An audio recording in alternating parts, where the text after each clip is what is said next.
Good morning, ladies and gentlemen. The What the News holiday special will be on in mere moments. We'll be on right after this song.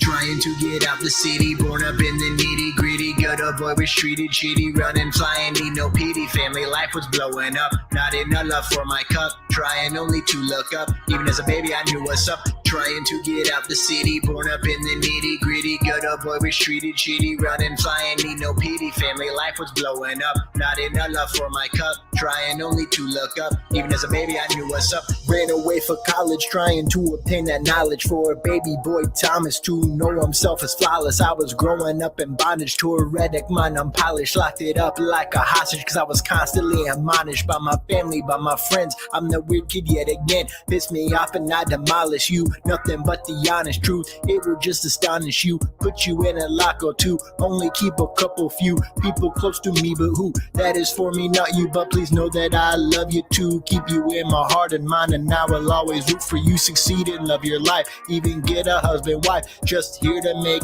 art for the soul, express my strife. But if I find a goddess, then I gotta be honest. I'll give her my entire heart, no need for being modest. All these thoughts driving through this town, it's honestly ironic. When I left at 18, said I'm never coming back, I promise. Trying to get out the city, born up in the nitty gritty. Ghetto boy was treated shitty, running, crying, need no pity. Moved on back and stuck here now, hoping things and change, but wow. Post-storm leaders made a vow, then lie and steal and stay highbrow. Trying to get out the city, born up in the nitty gritty. Ghetto boy was treated shitty, running, crying, need no pity. Moved on back and stuck here now, hoping things and change, but wow. Post-storm leaders made a vow, then lie and steal and stay highbrow. Panama City politicians always clown. After Hurricane Michael, they left us all to drown. 5 million stole from FEMA, yeah, they thought they'd get a crown. Good old boy syndrome is the only party in this town. Kick them out of office, tear the entire system down. Charge $500 a month with wires, lay up on the fracking ground. No power, no phone, but we paying for it anyway. Set they ass on fire, profits over people is the way.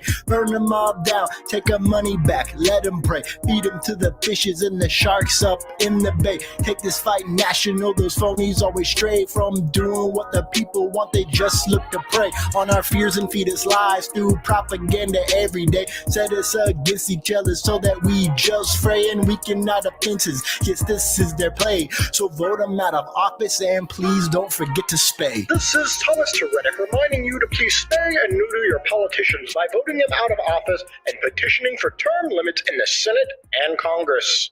God bless America.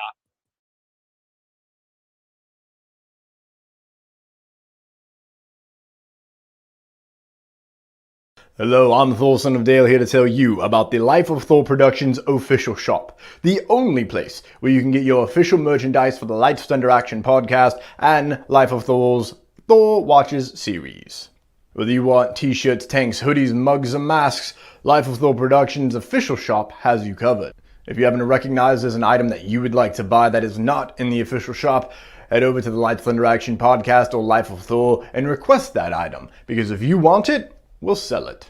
Just head to lotproductions.threadless.com/collections to get the item that calls out to you via the Force. Again, that is lotproductions.threadless.com/collections.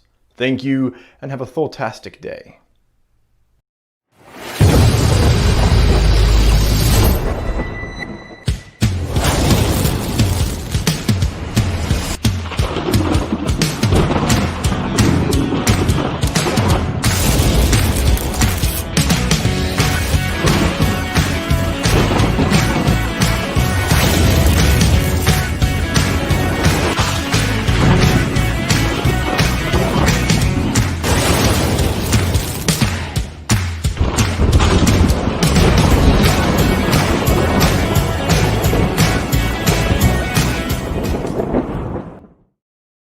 Good morning, ladies and gentlemen. Welcome to the Lights Thunder Action What the News Holiday Special!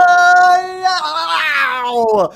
Every week on Lights Under Action, we discuss all things DC, Marvel, Star Wars, and the latest happenings in the entertainment industry. And today is no different, let me assure you.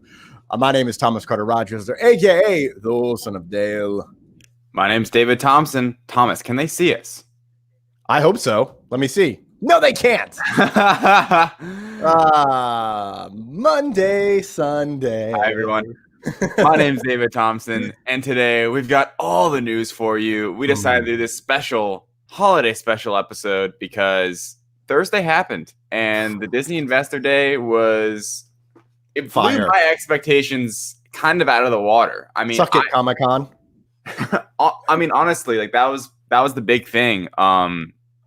There was no Comic-Con, there was no D23, and it seemed like they just piled on all these announcements that would have happened over the span of like 4 months typically, and just dumped it on us. It was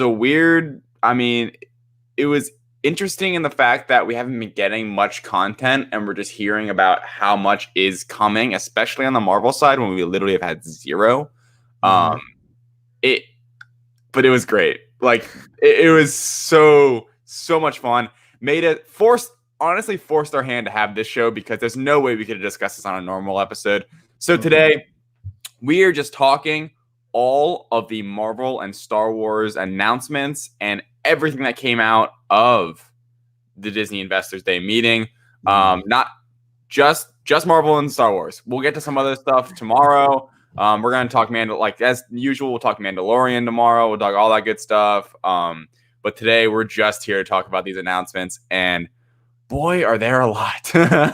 Yeah. Thomas, how are you doing today? This fine Sunday morning. What's up?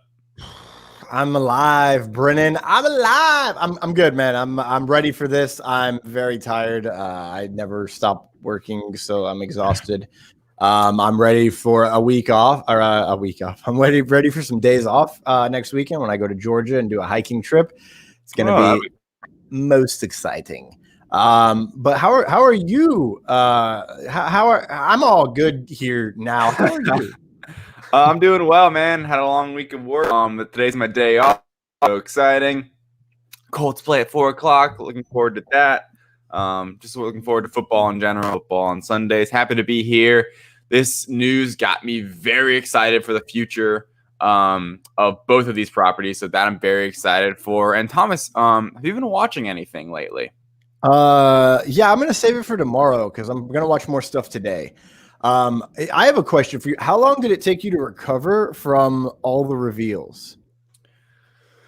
Well, I kind of had to recover quickly because I was writing for the direct and I couldn't just pitter patter around and just think on it. That was actually a really fun night from that perspective. Just kind of like news. Writing for the direct. I wrote on Fantastic Four. I wrote on Thor and being Gore, the God Butcher, and then I also wrote a speculative article that seems to have been debunked already about Black Widow possibly being in Loki.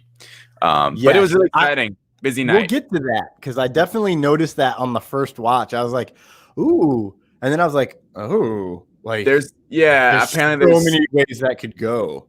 Yeah. Well, people have already pointed out, we'll get to it, that there is a character that fits that same description that was seen on set. In all likelihood, that's her. But yeah, really, it was super cool actually kind of covering it in a way, I mean, we were, it was really exciting for just us as a website, as a news outlet. It was a really cool community, and we had that and the gaming awards going on at the same time. And of course, now we're covering video games, and that was kind of crazy. Shout out to everyone at all my and all that, because I thought we did a really good job, and it was just like a crazy night.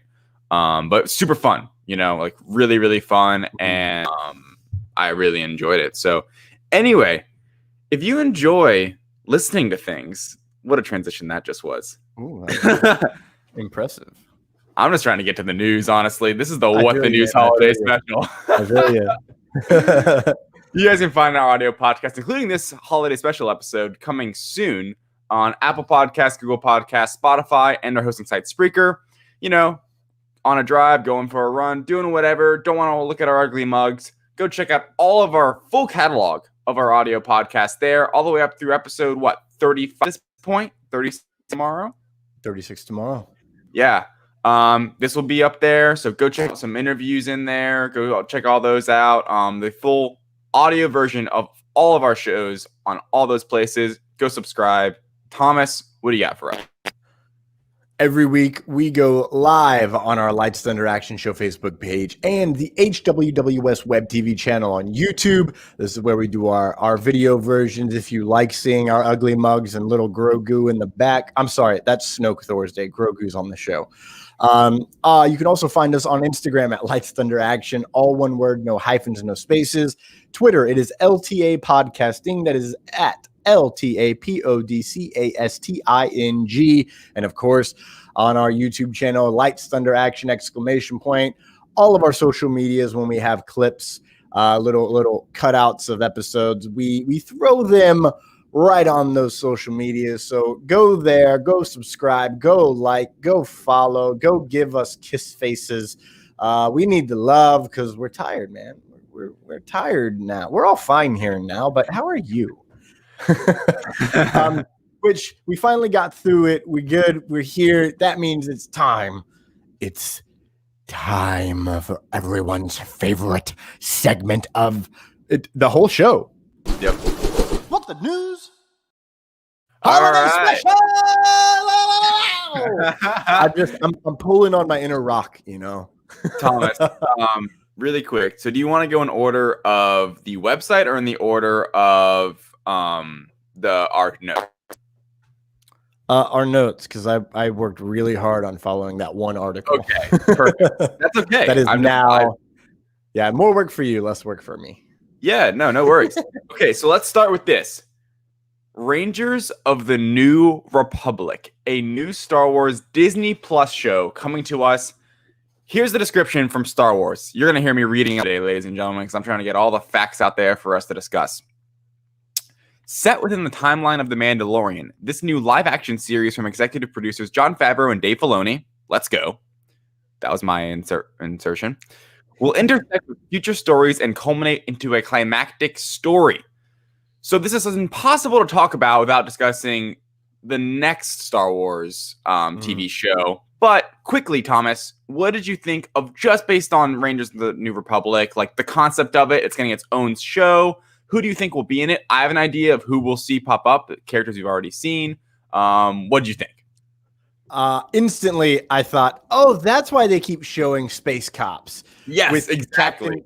Captain Carson, who I really like, by the way. I didn't like him at first, but now I like him. He's a cool guy. He seems pretty cool. Captain Carson's obviously going to be there. Maybe we'll get more Dave Filoni as Wolf guy. I don't remember his name.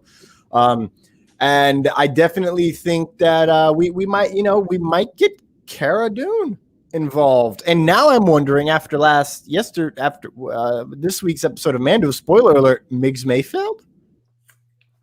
Maybe. Yeah. I mean, who knows? This is their, I mean, let's just, okay, I can't talk about this. Let's get to, just quickly, we can kind of bounce back and forth. The next one up is what I thought, for sure thought was happening, didn't know it was going to be announced, but the Ahsoka series, it seemed so telegraphed after that, what was it, chapter 13? Chapter 14? I get confused. 13. Yeah. The Jedi, the episode of Ahsoka with Grogu and all that good stuff. It seemed so obvious to me that Ahsoka was getting her own show after that, because they literally just made a side story completely dedicated to Ahsoka and Grogu to some effect. But they really set up the live action Ahsoka, gave us a long episode, a full look, her in action. And it seemed when that episode ended, because they really hammered it home that she wasn't going to train Grogu, at least it seems that way. Mm-hmm. So with that all in mind, it seemed like an obvious move that this was setting up her own story. And that's exactly what we're getting, ladies and gentlemen. So let me read from here. After making her long-awaited live-action debut in The Mandalorian, Ahsoka Tano's story, written by Dave Filoni, will continue in a limited series, important to note, limited series starring Rosario Dawson and executive produced by Filoni and Jon Favreau. Okay, so let's take you want me just to jump into Jump in. Okay, so let's take all it for what it's worth. They're talking about a culminating climactic story between the Mandalorian, Ahsoka, and what is it? Rangers of the New Republic. I almost said Knights of the New Republic. Which just sounds cool. Could you imagine? So here we go, guys, right? This is the Filoniverse. We're here.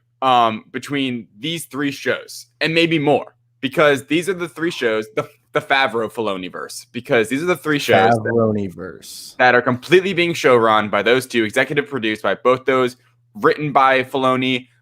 It is all going to intersect some way. It's all happening during the same period in time. I can't wait. This sounds awesome. We're getting this kind of storytelling. This is some Marvel type shit. Where it's like, all right, here's all these things happening at the same time. They're gonna cross over with each other, but not be the exact same thing. Out of these 2, obviously the Ahsoka series sounds just beyond fascinating. I think this could be just fantastic television. Rangers of the New Republic, I think, could be cool. I think it'll be necessary for the overarching story, but it's not like I'm jumping out of my seat for a Rangers of the New Republic series. But Ahsoka, I am jumping out of my seat. Thomas, you take all this in mind, the Favreau Filoniverse, all these new announcements. What do you think? With Rangers of the New Republic, I think, okay, I'm intrigued because what I've wanted to see is what did the New Republic do? And we continuously hear in Mando that the New Republic is in complete disarray. The New Republic is garbage. It's just, obviously it's coming from imps, but they just talk about how the New Republic is garbage. And then we know about some stuff that happens, like some dirty politics that makes General Leia not become the Chancellor, which, classic Republic, right? And so I'm intrigued to see how the New Republic starts down the path of that eventually leads to their literal explosion at the hands of the First Order. And I also think that it'll lead to the buildings of the First Order in just Rangers of the New Republic. This one's not a limited series, is it? I believe this one's announced as a series. Yeah, it does not say limited series as Ahsoka's does. Okay. So that's what I thought. Yeah. I guess kind of unclear. Kind of unclear, but I'm going to go with, they chose those words very specifically when they put the Ahsoka of it all together. Yeah. I think in the Ahsoka series, it'll be specifically chasing Grand Admiral Thrawn. And and potentially, if it goes to this, it builds up to that event of finding Grand Admiral Thrawn, facing down with him. Which, by the way, I'm gonna say it now. I think the event is going to Mandalore to face Grand Admiral Thrawn, and it's gonna involve Bo-Katan there as well. Yeah, I could be wrong because we know Gideon has the Darksaber. And, despite what all the people say about Mandalore in the show, the only person that we should trust is Bo-Katan when she says, don't believe everything you hear. Yeah, so do we think this is like Bo-Katan's future series, or does she cross over a lot between these 3 shows? Or do you think, in my head, it's like, all right, she'll probably, because you would think it would make sense for her to be a Mandalorian because, she's a Mandalorian. And the Darksaber. Well, that was sick when it blended in the background. That's how Darksabers work, man. It sucks in all light. It doesn't turn off well, though. It's kind of like this thing kind of sucks.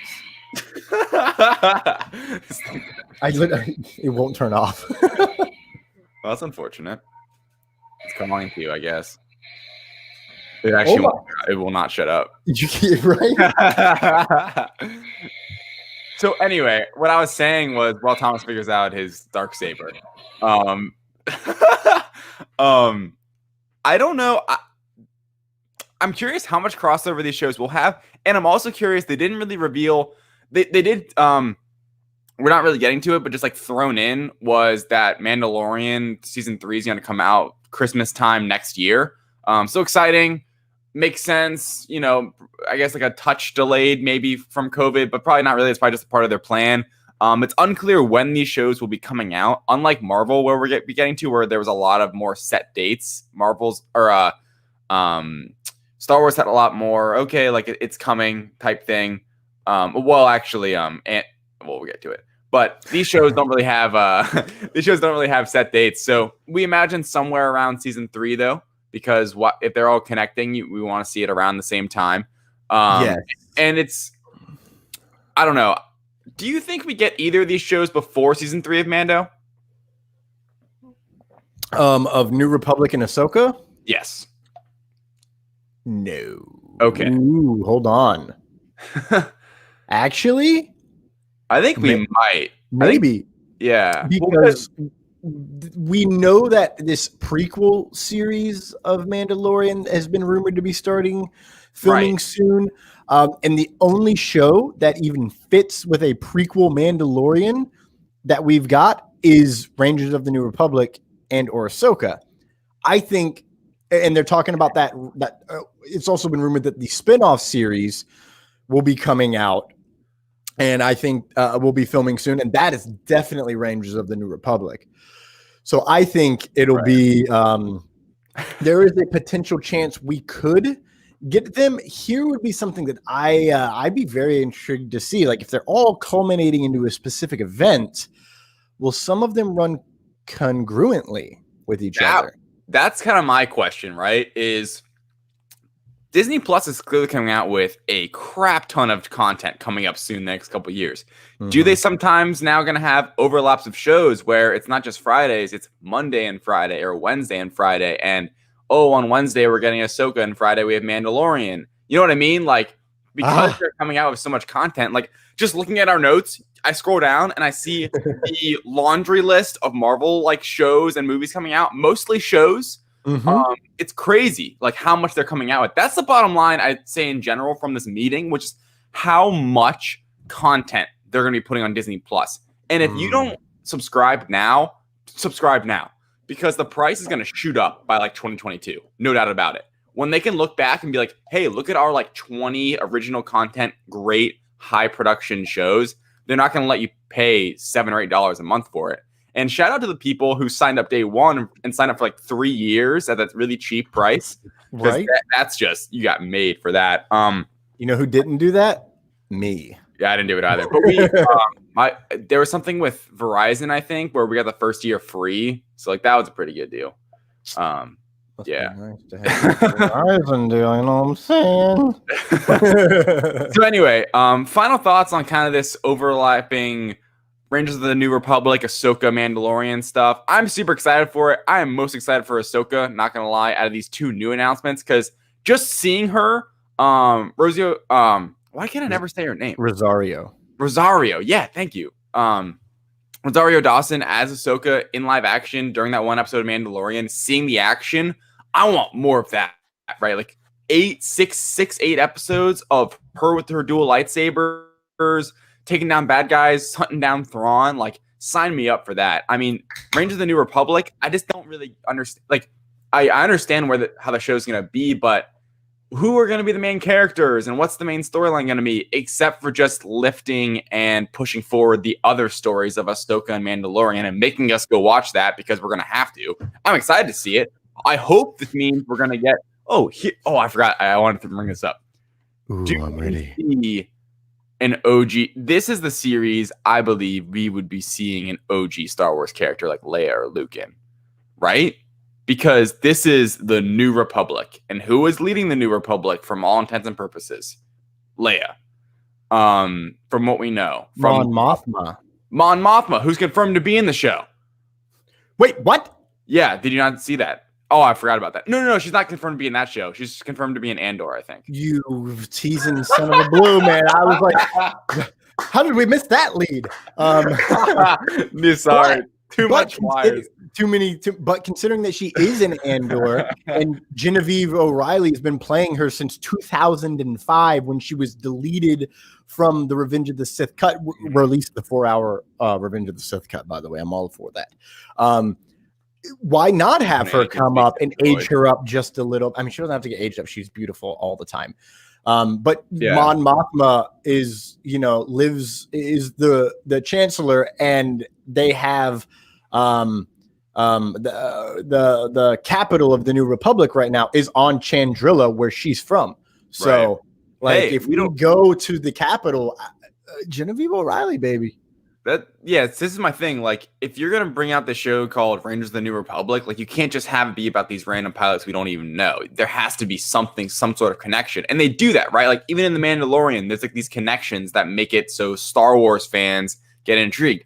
Grogu is a Yoda-like being, so it's like, oh shoot, everyone's honed in. Ahsoka, we obviously know and love. I just think that the Rangers of the New Republic need that character or idea that is connected to the Star Wars universe that sucks us in. And we watch a trailer and we see someone we know and we're like, oh, all right, I'm in. Like that. They have to have that, and I'm curious who that will be. I just had a mind-blowing fan theory for next week's Mando. Okay. And I don't know if I should say it now or save it to tomorrow. Save it for tomorrow. But I will say this. Okay. We're assembling a team. It's me, you, the big guy. But it would be fun to have some Rangers and some X-Wings on our side. Maybe we get a setup at the end of this season for Mando. Because season 2 of Mando has been, here, we did this in season 1, but here's what we're going to do in the future. Explosions. Yeah. So I was going to say that too. I wonder, have we seen the setup for these shows in Mando so far? That's why in my head I'm thinking, oh, these shows are going to come out before the next season of Mandalorian, but that may not happen. And also it's like we've seen a couple of those New Republic cops, as we say. We saw Ahsoka, like that. Ahsoka's been set up. She's after Thrawn. We saw her. Boom. Like, that show needs to come out before. That's why I'm convinced that show's going to come out before the next season of Mandalorian, because it's like they're not going to tease her even more in that next season. We need to get to her story. Rangers of the New Republic, they have a bit. They've talked about it a bit, and they talked about, oh, there's stuff going out here on the Outer Rim. Like, something's really going on here. But I still have a tie to them with Marshall Dune now. She now has direct contact for the New Republic database. That's how we got Migs Mayfield's info. I love that name, by the way. And she can literally call Captain Carson at any point. Right. And that's why I'm thinking, maybe we get Captain Carson and Wolf Dave Filoni involved next week. Maybe we get more X-Wing pilots. Maybe Rick Famuyiwa comes back for another cameo as an X-Wing pilot. Like, there's a lot that could be done and set up with Rangers of the New Republic in next week's episode alone. Yeah. I think next week, technically it's 5 days from now. Yeah.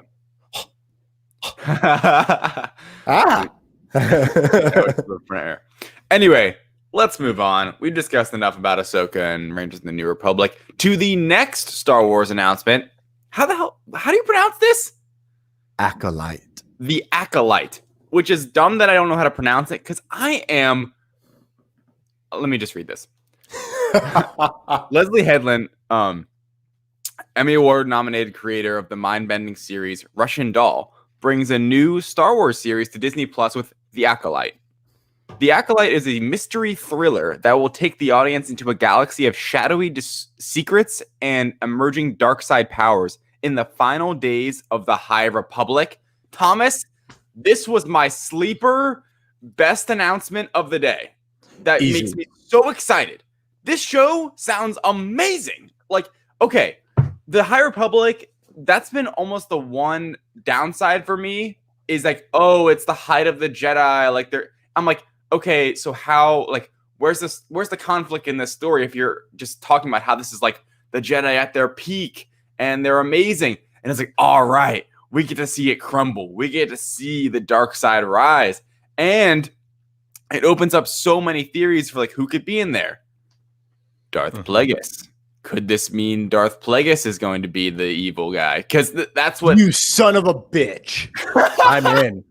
I hadn't even gotten to that. I'm so in. Yeah, I've read that online. It's like, is this the Darth Plagueis story?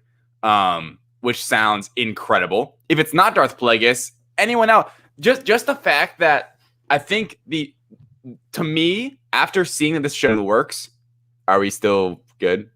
Wife? Oh, yeah. Yep. Sorry. My screen was loading. I wasn't sure if you guys could hear me. The fact that we're getting all these books and comics and potentially an animated, even though, so is this the rumored High Republic show, or is this not yet, do you think? Because it technically is in the High Republic era, and we did hear about a rumor that there could be an animated or I guess live action, High Republic show. Here's my thing. My bottom line here before I get to you, Thomas, is I love that it seems like, I hope this is kind of their plan, that they've set up the High Republic in these books and comics and all this other stuff to be like, ooh, the golden hour of the Jedi and all that stuff. And this show, which more people are going to watch than read the book, is going to be the fall of that. And I think that's the conflict in that, and just the interest that comes with that kind of storytelling is just fascinating to me. And I cannot wait for the show. Out of these shows, I am probably like second most excited for this, maybe just behind Ahsoka. Or no, Kenobi. Sorry. Kenobi's my number one. But Acolyte, I think, is my number two. Because it almost makes me want, honestly, it makes me think I want to look more into the High Republic. Yoda in this. Do we see a younger live action Yoda in Acolyte? So I got really excited because I'm wanting, like, when they announced the High Republic as a series and how, like, an era, cool, they're doing books and comics. I want to see it in live action. This looks like we might be getting that into some degree. I think the show could be awesome. Period. End of story. Thomas, what? This is, so the Ahsoka thing, exciting. I honestly, when it comes to shows announced, this is in the top two with everyone's favorite caped hero. Like, those are my two that just 100% got me mind blown, like full on mind blown. I had a raging nerdgasm, which is why I'm still recovering, because I have video clips that I was sending David from the Marvel reveal. I have them saved, and they're glorious. But when it comes to my favorite thing in Star Wars, it is the exploration of the Force. Now, They said it's a dark mystery thriller that's going to dive into rising dark side powers. Okay, you had me at mystery, and then you threw in the dark side, and now I need it. Mystery thriller. Oh. Like, let's, and this is okay. Sorry. When they were revealing it, I was like, okay, cool, the Acolyte. And then, as you see in the logo below, there was a lightsaber slice through it. And that is when I lost it. Dude. I was like, yes, we're finally, because as soon as they mentioned the High Republic, I was like, okay, cool. So it's the height of the Jedi, and it's about 200 years. If that's the peak, everyone knows the only way to go after you reach a peak is downhill. Right. So as soon as they mentioned that, I was like, okay, well, and having known that for 1,000 years the Sith were toiling, this makes me think that the Nile, that's going to be the main villain of the High Republic, is funded by the Sith the entire way through, because that is what the dark side does. Terry mentioned in the comments, Bane, perhaps, and I think we will get a lot more exposition of Lord Bane, because if we're exploring the dark side and the rise of the dark side, and if we do get Plagueis, which I had not even thought about, and like, are you kidding me? The timeline kind of works. Maybe it does, because he was he could literally be an apprentice in this show. He could be the Acolyte. This could be the rise of Darth Plagueis. This could be the rise of Darth Plagueis, ladies and gentlemen. And we do know that he's a moon, a mun. I don't know how to pronounce it, but they have like 4 hearts and stuff like that. So like, they have the ability to live long as it is. You include dark side, sorcery into that and the potentiality of essence transfer, we might find out that Darth Plagueis is like 500 years old and he just transfers his essence into people's bodies. Because spoiler alert, at the end of the Darth Bane book, he is the trilogy, he's literally trying to transfer his essence so that he, Darth Bane, can gain stronger and more powerful as time goes on. And he literally dies at the end of the book, and the holocron that he has goes to his apprentice, if I'm not mistaken, Darth Zana. Yeah. So that understanding, that knowledge is available to other people throughout history and time. And by the way, he goes to Tython at some point and pulls some stuff from Tython, which we just visited. Exciting.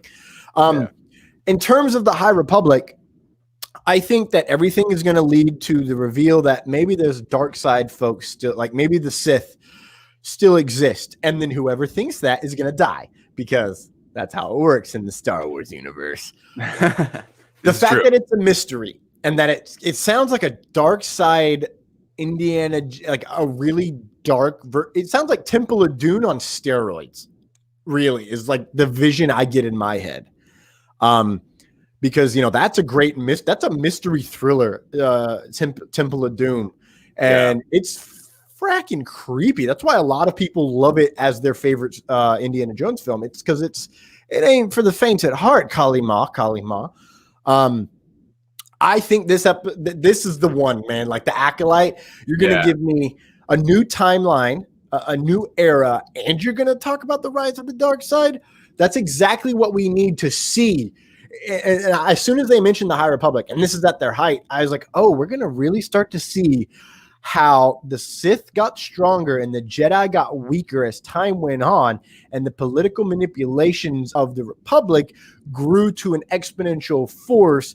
And that is how we get to the point where midichlorians are how they judge the strength of a Force user. And that's when, the politicizing of the Jedi Order really becomes their eventual downfall. Yeah. I will say this, wrapping this one up, giving us a story that is potential, like the first real Star Wars story that is from the quote unquote protagonist point of view, the dark side point of view, sounds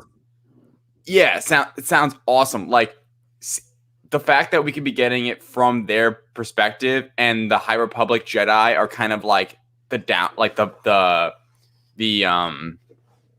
bad guys kind of in the show. Like they're the ones that are like hunting them down or whatever. Like this show just sounds great to me. There's so much potential with the show. I think that's what makes me so excited. Like this show's not cornered in a box as some other shows feel like they are. This show could be literally anything. It's in a whole new era, an era that's going to be set up through and through with all these books and comics. There's going to be a whole playbook for them to base it off of now. And the groundwork will be laid for this era, and we can all sit down and enjoy it and read the comics and read the books. And then this will just be the rise of the dark side. And I can't wait. This show, like I said, it's my number 2 from Star Wars from these announcements, right behind Kenobi. Let's move on to one that also I'm excited for. I think The Acolyte is the culmination of all those books. And then after The Acolyte, we'll branch into a new version of the High Republic story. I love that, Like I think this is a fun era they're playing with the High Republic. And I'd love to see more from it, especially on the big screen or the small screen on Disney Plus. I was going to say, what if this sets up a movie? I love that. But that's the thing, though. Like Disney, like especially with Star Wars, seems like the movies they're kind of more hesitant on pulling off than these Disney Plus shows. But and the part of it is, I think the Disney Plus shows so far, the one Mandalorian show has been so successful. Well, that not just that, but also all of their other Disney Plus original shows have done well. Like in general, that long form storytelling, which is why I've always loved television. It leads to a lot of really amazing stuff. Like now we're seeing that with Mando. We're going to see that with these shows.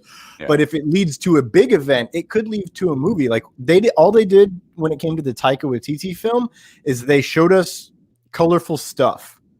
Like they teased that. And I think they have a lot more hidden in the theatrical release than they're letting on. All right, so let's get through these next three kind of quicker, just because for me, these next three are kind of not as big of a deal. This first one, I guess more so. Lando. Okay. This is my number one. This is your number one. This is what because I've been saying it. We need Donald Glover as Lando Calrissian.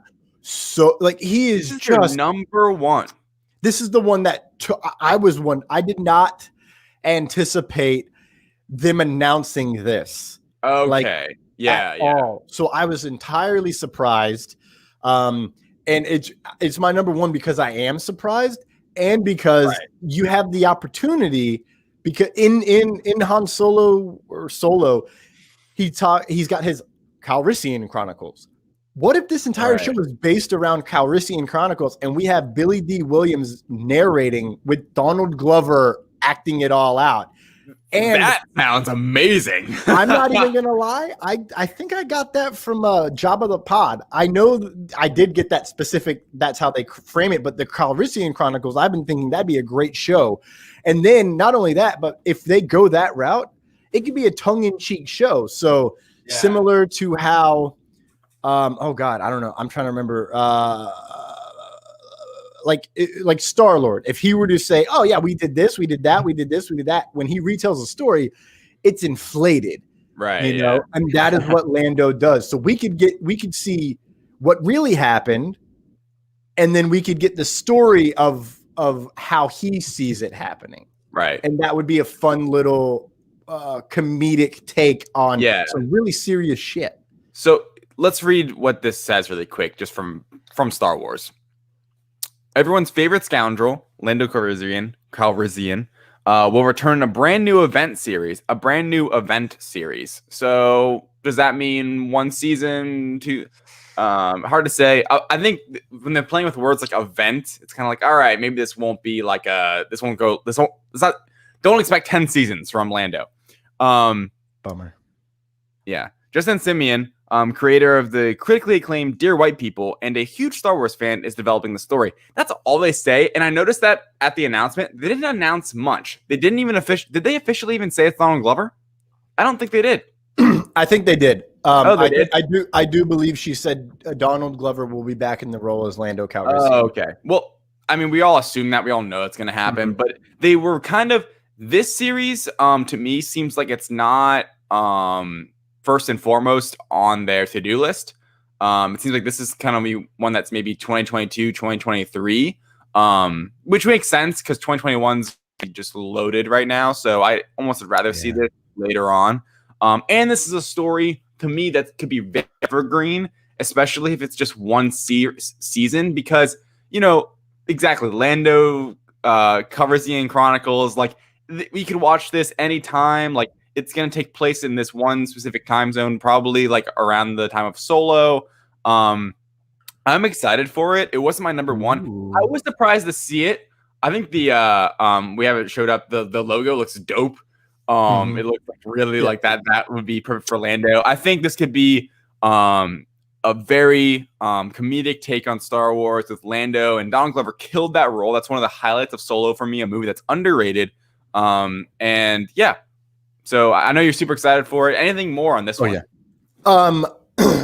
You know, how they're talking about it being an event series, I don't know what that means, but no one does. Yeah, no, exactly. I don't know what that means, but I could definitely, you know, at the end of Rise of Skywalker, Lando's talking to Janna, and rumor has it, you know, she's his daughter. So perhaps this entire show is framed around him telling his life story to Janna, and then they eventually realize that, oh my God, you're my daughter. But with Donald Glover there, we get the ability to go back into the original trilogy. So maybe we get Solo era, then we skip ahead a little bit to where he's in control of Bespin, then we skip ahead a little bit and get some rehashes of, you know, destroying the Death Star #2. And then, you know, we get what happened in that 30-year gap. Maybe we get a lot more than just super young Lando, and they age Donald Glover up. I like that a lot. That'd be a really fun. Cool. That would be an event. You know, we see Lando's chronicle, Lando's journey story through of Star Lando. Wars. There are Lando comics. Yes. Yeah, but anyway, I think it's a really good idea. I loved your idea that it could be narrated by Billy D. Williams. That sounds. If that's the way this is going, that would be like sign me up for that tomorrow. Anyway, if you're none of that, we can move right ahead to a fun little story, a droid story. Here we go. As Lucasfilm continues to develop new stories, the intersection of animation and visual effects offer new opportunities to explore.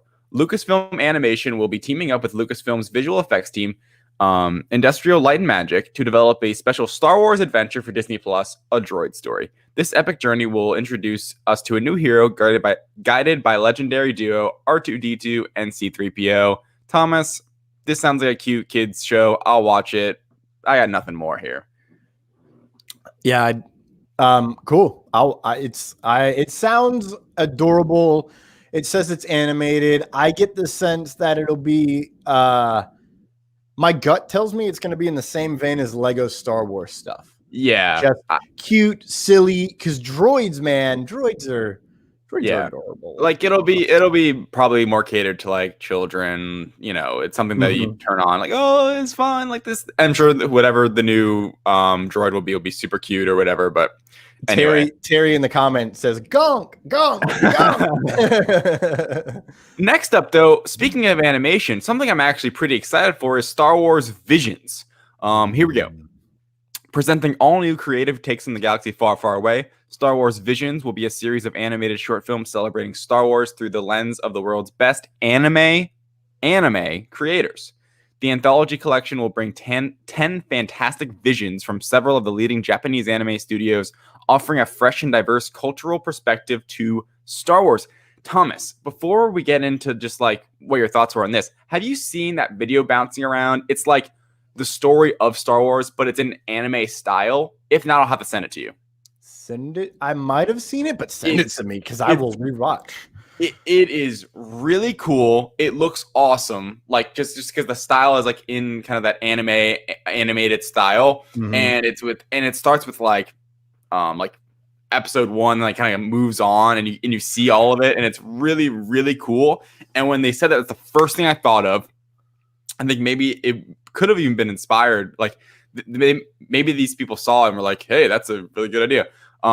Who knows what the story's even going to be? There's literally zero like indication of what this is really going to be about. It's really focusing on obviously visions, like the animated style, it's going to be an anime Star Wars show essentially. Even if it's not even an anthology collection. So anyway, Thomas, what were your thoughts on this? This was a pretty random announcement, but I think a lot of people are excited for it.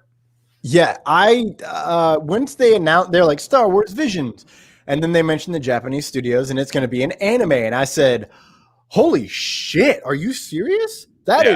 Give that to me," because just anime alone lends itself, the style, the artistic expression of it lends itself to Star Wars so much, because Star Wars is based on Kurosawa. And it's based in Japanese culture. There are so many things in Star Wars that are based in that culture that they pull from. I mean, we just saw it in the episode with Ahsoka. Literally shot for shot pulls from Kurosawa films and the way things are designed. So the fact that it's going to be an anime excites me. The fact that it's visions, and they showed some graphics. One of the ones they showed is a girl sitting, and it looks like she's meditating on the Force. And it's an anthology, which then reminded me of the book from a certain point of view. So it could be all new stories about Star Vars from, a perspective of different characters each episode. It could also be retelling of stories we already know via meditations, like the Force is speaking through them, which, as we all know, because of visions, you cannot always trust what a vision shows you. So I am very excited. It leaves it up for ambiguity. which really excites me because that is kind of the best thing about Star Wars, like I am your father. And then you had 3 years to find out whether he was telling the truth or not. Right. Like it's Yeah. perfect. And that is all I have. I've had visions on visions. That's for sure. This next one I'm excited about. Rogue Squadron, directed by the one and only Patty Jenkins. Here we go.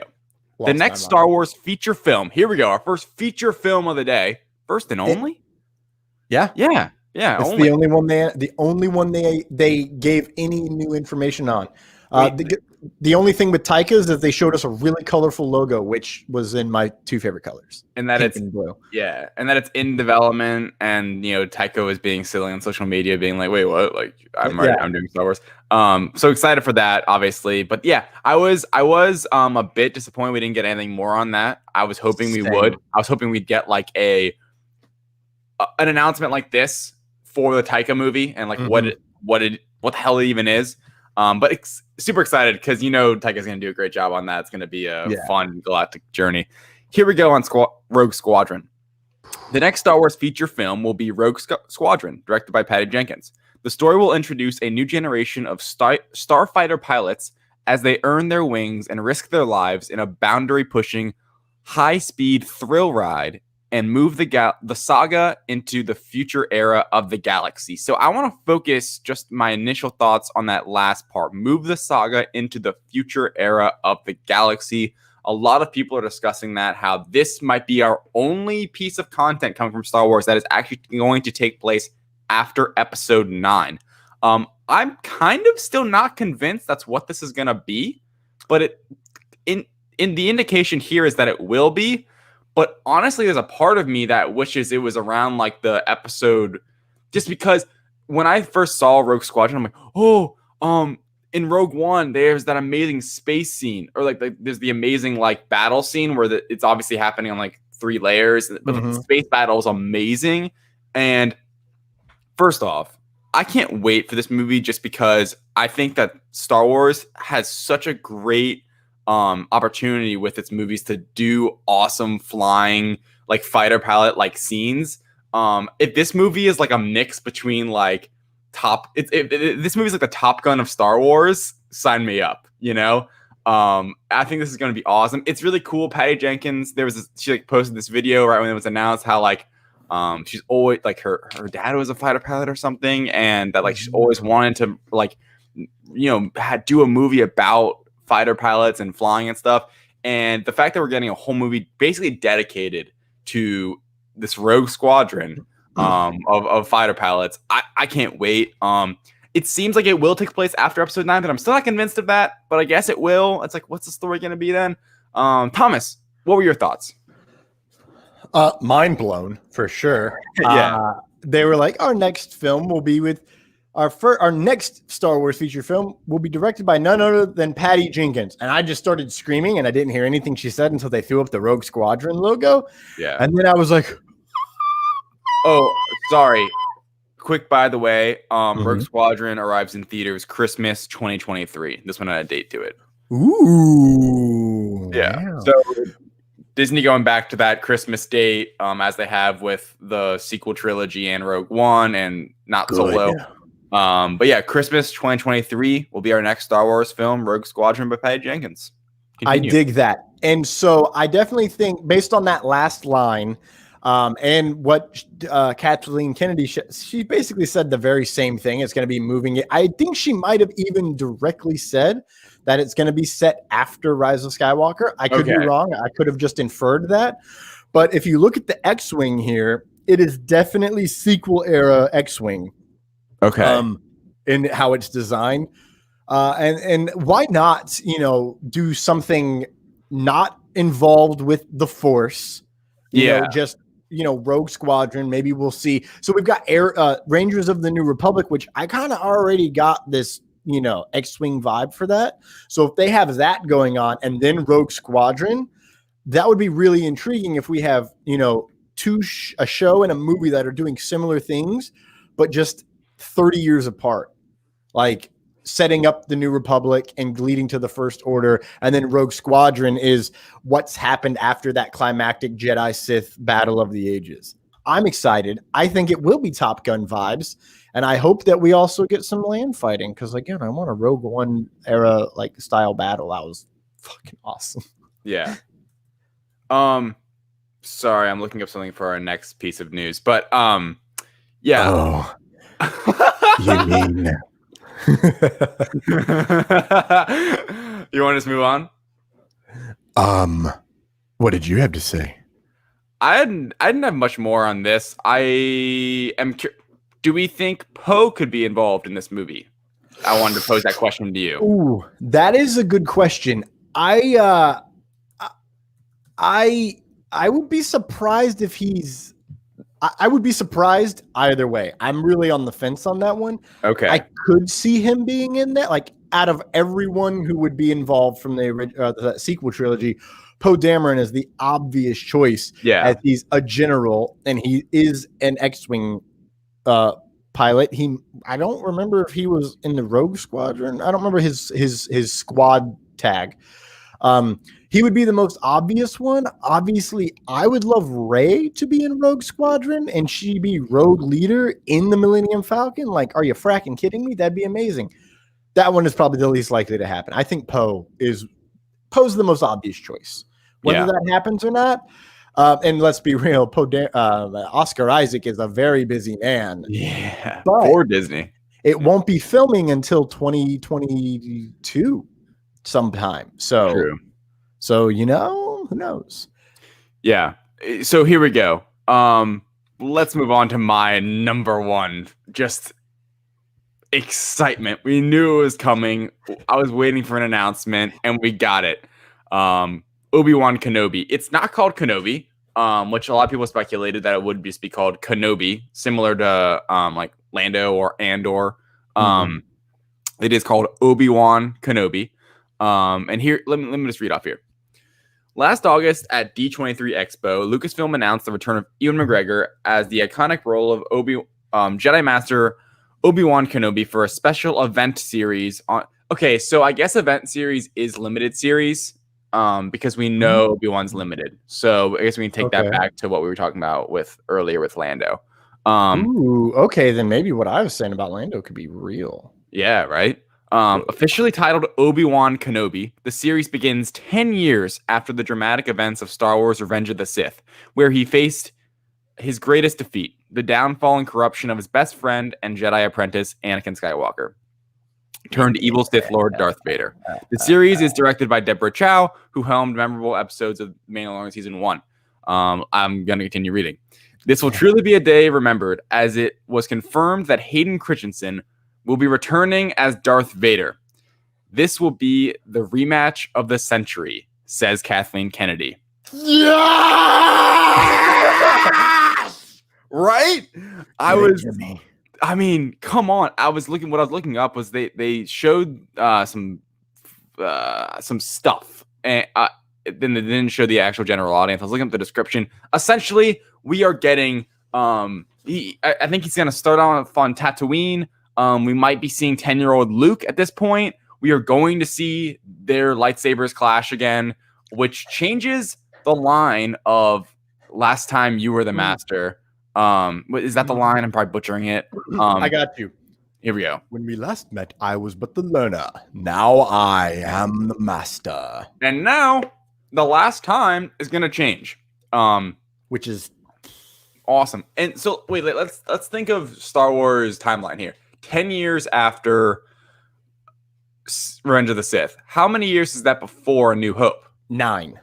So it's 19 years different. There's a 19-year difference between Revenge of the Sith and A New Hope. Okay, yeah, right. So it's like dead center between those movies, which is intriguing and a brilliant move because we will literally be in an era that we've never seen before. Yeah. We've seen 5 years after Revenge of the Sith with Fallen Order and Cal Kestis.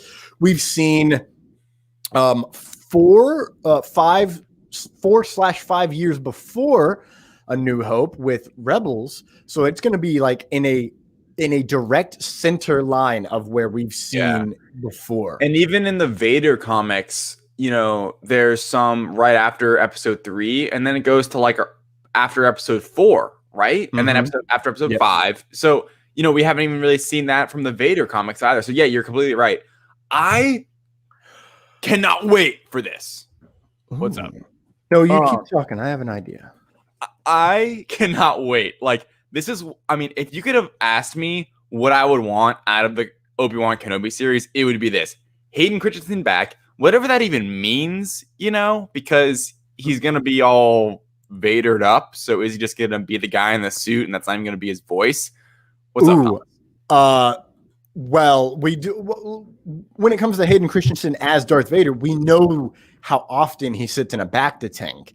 So maybe like we just how see his line in Rogue One, but now we'll actually see Hayden's features underneath all the makeup. But in that footage description, they mentioned an unknown Jedi protecting younglings in the Jedi Temple on Coruscant. Yes, from Anakin Skywalker. That was footage actually shown. We never saw that in Revenge of the Sith. He just slayed everyone. Right.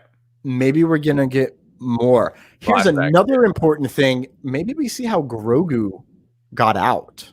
Potentially. I thought about that when I read what you were reading about the younglings. I think we might see that Grogu part. We may never see it, or we'd see it in one of those other 3 shows we mentioned earlier, just because I don't think they're going to stretch the connections that far just from like show to show with Kenobi, especially with Kenobi as event limited series. The fact that it's an event series makes me so excited because we're going to see a 10-year-old Luke. We're going to get Anakin either probably in flashback scenes, which already seem to be confirmed with the younglings in the Jedi Temple, and also as Vader. Maybe we see him with the helmet off or something like that with, you know, all messed up. And what's so cool about this that I think is really neat is that, you know, they're getting back together. I think there's been a lot of revisionist history that, you know, like fans have kind of turned the corner on the prequels, especially when it comes to like Hayden Christensen, because a lot of people were down on him. And I think some of his acting definitely isn't the best, I would say, especially in episode 2. But I think that's not all his fault for sure. And I still enjoyed him in the role. And I think it's awesome that we're getting him back. And it's giving him a second chance to give people a better taste in their mouths of him as Anakin and as Darth Vader. And like something like the Clone Wars, I think helps the way we look at the prequels as a trilogy of films. And I think Kenobi could help us even more think about those prequels, you know? And I think that'd be a great thing because film subjective, people can not like what they don't want to like. That's all cool. But I just like to see when there's more, you know, love and like going toward these Star Wars events, because especially when they're in the past, and it's like, you don't have to drown on about how much you hate something that happened a decade ago. What's so cool is that it's been so many. 2005 is when Revenge of the Sith came out. This is going to come out. Did they give a date for this one? I think it's going to be. So. We know it's going to start filming early next year. So I would imagine probably 2022 if I was a betting man. And that makes sense, I think, lineup-wise. I think they could even do, like, early 2022. That'd probably be a really good time to come out with it, especially if they rock Ahsoka and Mandalorian at the end of 2021. Yeah. Which is just, like, we're either going to get, like, a show happening just nonstop at the end of 2021 on Disney Plus, including Marvel, or they're going to be overlap because there's so much, right? There's just so much coming out. Which is exciting. But anyway, yeah, so Hayden's back, Kenobi's happening. We know it's gonna be this isn't gonna be like seasons of a show, it's just gonna be its own like tight, it's not a movie, but it's gonna be a limited event series. I can't wait to see both of them back. Thomas, you've been looking things up and doing things. What's up? Oh yeah. So I looked up the Lords of the Sith book that I read about Vader and Palpatine. That's set 14 years before the Battle of Yavin. In 10 years before the Battle of Yavin, 1 year prior to this Obi-Wan series, that's when Han Solo deserts from the Galactic Empire. He does the Kessel Run. Kira kills Dryden Voss, so it's around and Solo. Han Solo wins the Millennium Falcon. That's the year before.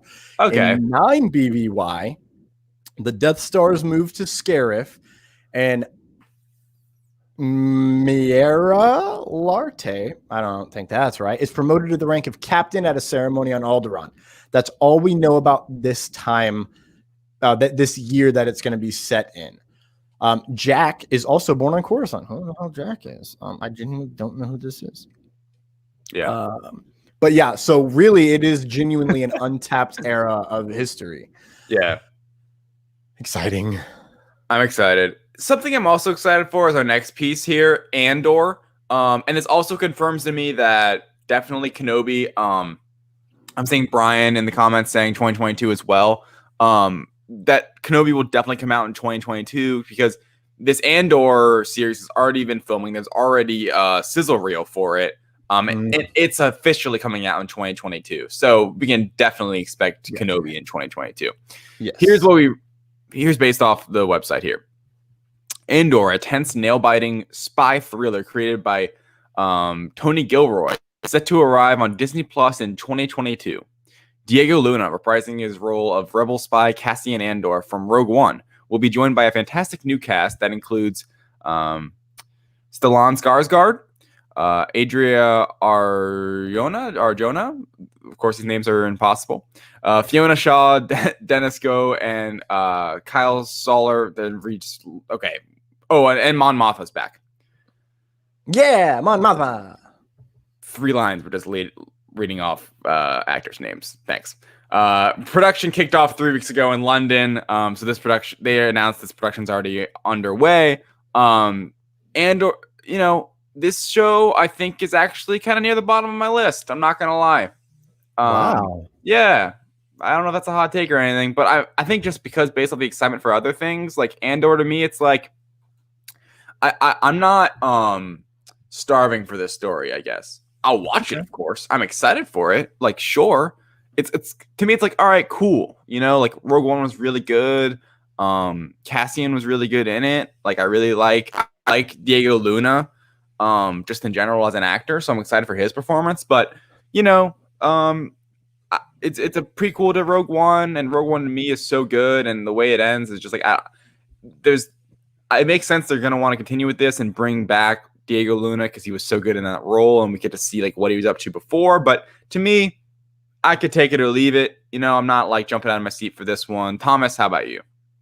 I'm excited about this because I love learning more about that era. That 19-year gap is very intriguing on how things went. I also really, really love the idea that we might get more characters from Rebels pop up. Mm-hmm. This is that era.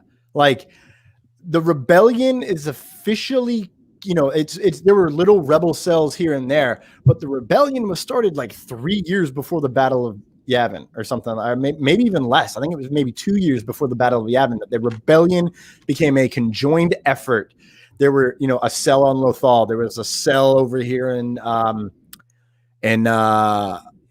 my God. Ryloth. And there was cells everywhere. And then Mon Mothma, spoiler alert, brought them all together and created the official rebellion. So this is going to be set right there in the same time as Rebels. Maybe we get live action Hera. Maybe we get a young live action Ezra. There's a lot of potential of who we could get in this series.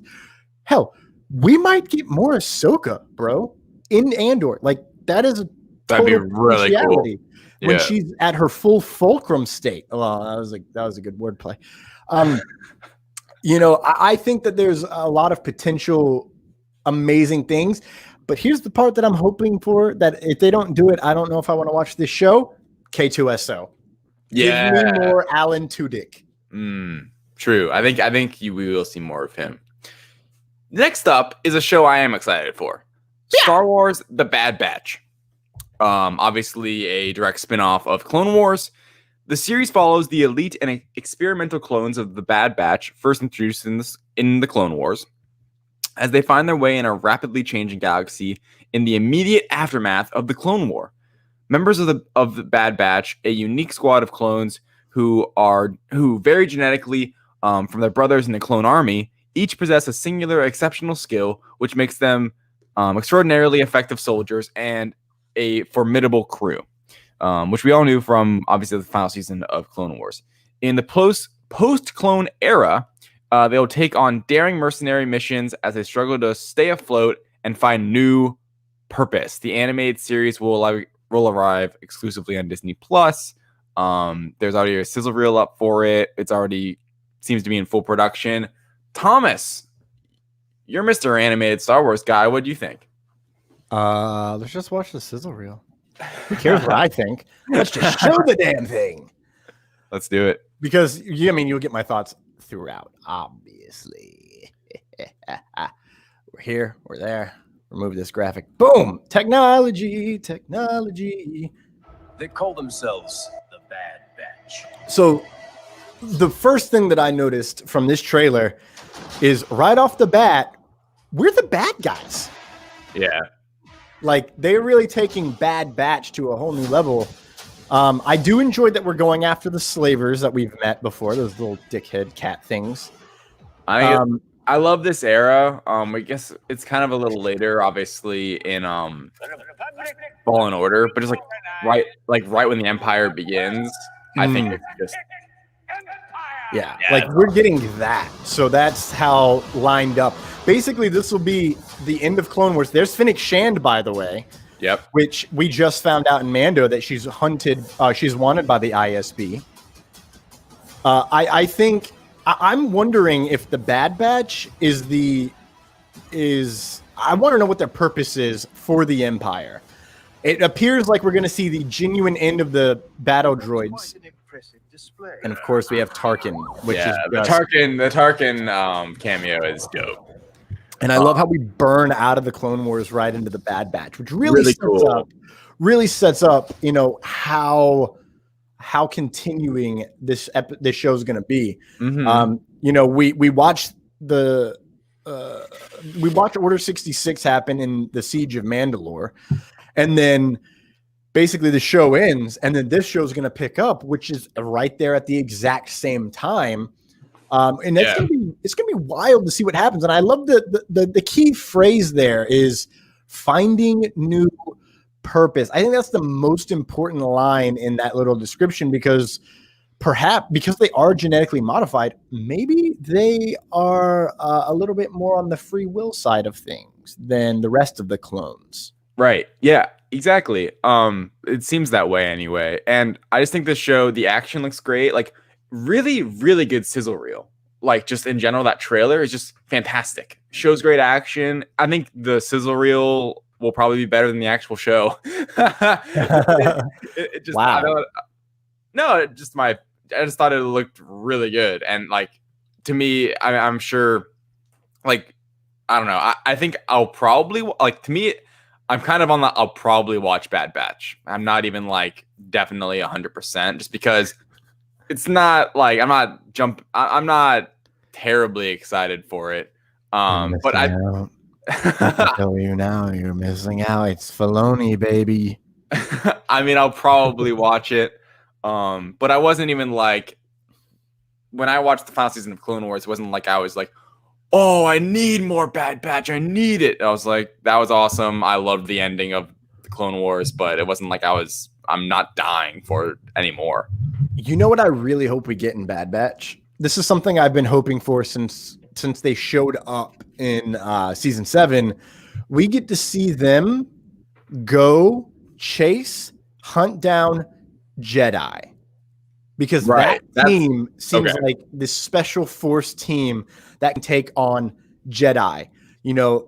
First off, the clones are from Mandalorian blood with Jango Fett. He is a foundling. He is trained in the ways of, essentially repelling Jedi with all of his tricks and doodads.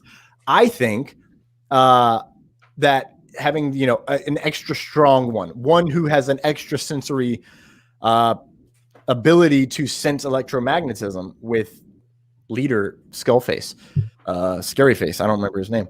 You got one who's a genius, one who's an expert sharpshooter. Then you have a half droid in Echo. That's a wild team to be going against a Jedi. Like there's not a lot of help for Jedi in that situation. True. So I'm hoping we get a little bit of that, and then maybe, you know, I'm one with the Force and the Force is with me, and then boom, they break out and then they start fighting. And here's another thing I didn't think about until right now. What if we see Rex again, and then that's how, because we know Rex survives, and you haven't seen Rebels, but there's Gregor and Wolf. There are two other clones that Rex saves somehow and removes their chips. What if he does that with the Bad Batch? Like, there's a lot of story that's still out there to be found, and I think the Bad Batch is the perfect place to kind of show what else Rex has done with his life since, you know, surviving Order 66 and having to put down his own brothers. Right. So go on. I was going to kind of start transitioning. I was going to say, good ending point, like question here from Willow in the comments that can lead us right out of Star Wars is, are you guys worried about a Star Wars burnout out of all the stuff coming out? I would say no, because I think we're going to talk about Marvel in a second. There's more potential for a Marvel burnout, which I know isn't going to happen, because at least not for me. And so there's definitely no potential for a Star Wars burnout if I'm not going to get a Marvel burnout. Star Wars, I mean, let's think about it this way. There's 2 movies in the works right now. 2. I mean, how can you really get burned out of just 2 movies? I understand there's a lot of Disney Plus series coming, but to me, the main big part of, I mean, things are changing obviously in this world, and it's a really good question because it's true. I think in general, just in entertainment, yeah, sure. It just in entertainment, people ask all the time. The fact that Marvel already has had people burned out, maybe some people have been burned out, but those people are in for a ride. It's a funny question you ask, Willow, because I regret ever thinking this, obviously now, but initially when I knew there was going to be how long was the break going to be? It was going to be like a 10-month break in the MCU after Far From Home to Black Widow initially. It was a 10-month break. And in my head, I'm like, all right, good. Like, this would give us a nice little break between, the 2 films in the MCU and the phases from phase 3 to phase 4. And I think there's a lot of movies coming out every year. Like, this will be a nice little break. Now, after nothing's come out for however long because of COVID, it's like, don't forget about the breaks. I want it all now. So it's a really good question. I don't think there will be with Star Wars, especially just because there's, I think as Brian says in the comments as well, they're going to be spread out. I think the mix between Disney Plus shows and films will be nice, even though there's not many films. And I think we should expect more film announcements coming soon, at least next year generally, because right now we've only got 2. The Taika Waititi news was very limited. We only got word that he's writing it and that it's going to be a fun adventure. So I would say no. I think we should be more concerned about a Marvel burnout, even though I'm just a crazy Marvel fan, so I doubt that happens as well. But I think because the Star Wars burnout, like the Star Wars shows are going to be spread out, and they really didn't announce that many compared to, say, Marvel in the works, I wouldn't be too concerned. But it's a person by person basis here. Like, everyone has their own threshold for how much they can take when it comes to Marvel and Star Wars. So maybe some people will. I certainly won't. I think a lot of Star Wars fans will not burn out of Star Wars just based on these shows. And I think part of it too is that with the MCU, which we're about to talk about right now, you kind of have to watch all of them. I guess you could skip What If you had to, like if you felt like it, but if you're really an MCU fan, you want to watch all of them, you feel the need to watch all of them. I guess it's more my point where in this Star Wars news, a few of these, you don't need to watch all of them. You can watch what you want to watch, right? It's less connected. Even though it's all in the same universe, it's not as connected as, say, the MCU, which is going in this tangential line of storytelling. Thomas, are you going to be burnt out, Mr. Important Guy? Not important. but also no. Yeah, me and Thomas aren't going to be. But Like, David's not going to watch every single one of these Star Wars shows. I will. I probably no, I won't watch A Droid Story probably. Yeah, see, I knew it. I if I like A Droid Story, I'll keep watching it, but I'm definitely going to check it out. Especially if we get more Anthony Daniels. Like, he's a legend, man. We need more 3PO. Always more 3PO. Yeah. So let's get to it. Well, let's take a quick break really fast. Oh actually. yeah. We gotta shout out our sponsors, man. We gotta make that money. Ladies and gentlemen, we're gonna jump right into Marvel right after this brief break. JBauerArt has the graphic design skills you need to develop your next logo and at an affordable price. But he's not just a one-trick pony. Follow JBauerArt on social media to interact during live paintings and see all of his previous artwork, which you can buy exclusively at JBauerArtShop.com. Not only is he an artist, this beautiful son of a blue brings you the Back Talk with Bauer podcast every week with unique guests, and every month he hosts a special Back Talk with Friends episode that can only be described as chaotic and hilarious. Need a video intro or commercial? JBauerArt has you covered. For all of this and more, follow JBauerArt on social media. That's JBauerArt. Check out JBauerArt.com for a full portfolio and JBauerArtShop.com to buy that special painting for you and your loved ones. And we're back. I'm going to let David kind of take the helm for about 60 seconds. But before we do that, look at this beautiful graphic that we have courtesy of David's other job. Yes, courtesy of the Direct. I don't know who whipped this up exactly, but we did, essentially, at the Direct. This is we'll pull this up a few times, I think, throughout discussing. Yeah. Because this is the full confirmed lineup of the MCU coming, which is just sexy, awe-inspiring. Look at simply 2021. You can, did you have something to do, Thomas? You could go ahead. Leave that up. Leave that up. Leave that up. You got the helm? No. Yeah, there you go. I wanted to just talk about this to begin before we dive into each individually. I can't believe 2021 has 10 projects, and it seems like they're all going to happen, ? The Disney Plus shows seem for certain. I don't know why they wouldn't happen, just because unless maybe they have to delay the movies still. But here is one big concern that me and Thomas had, or at least I had, was that Falcon Winter Soldier wasn't going to be able to come out until after WandaVision. But that's simply not true now, because Falcon Winter Soldier will be releasing before Black Widow, and by all accounts, it'll probably be finished by the time Black Widow is released in the theaters. One big thing, we'll talk about this more when we get to Black Widow specifically, is that Black Widow will not be going in Warner Brothers HBO route and will only be coming to theaters, apparently. They seem set on that May 7th, 2021 date. I think I'm excited about the move because it's clearly showing that they want to save the theaters as much as they can.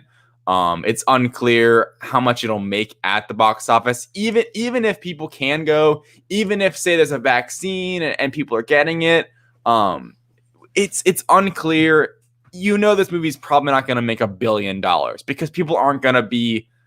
Maybe I'm wrong. Let me know in the comments. Maybe I'll get to Thomas when I'll ask him this question. Like, do we think this movie even has a possibility to make $800 million?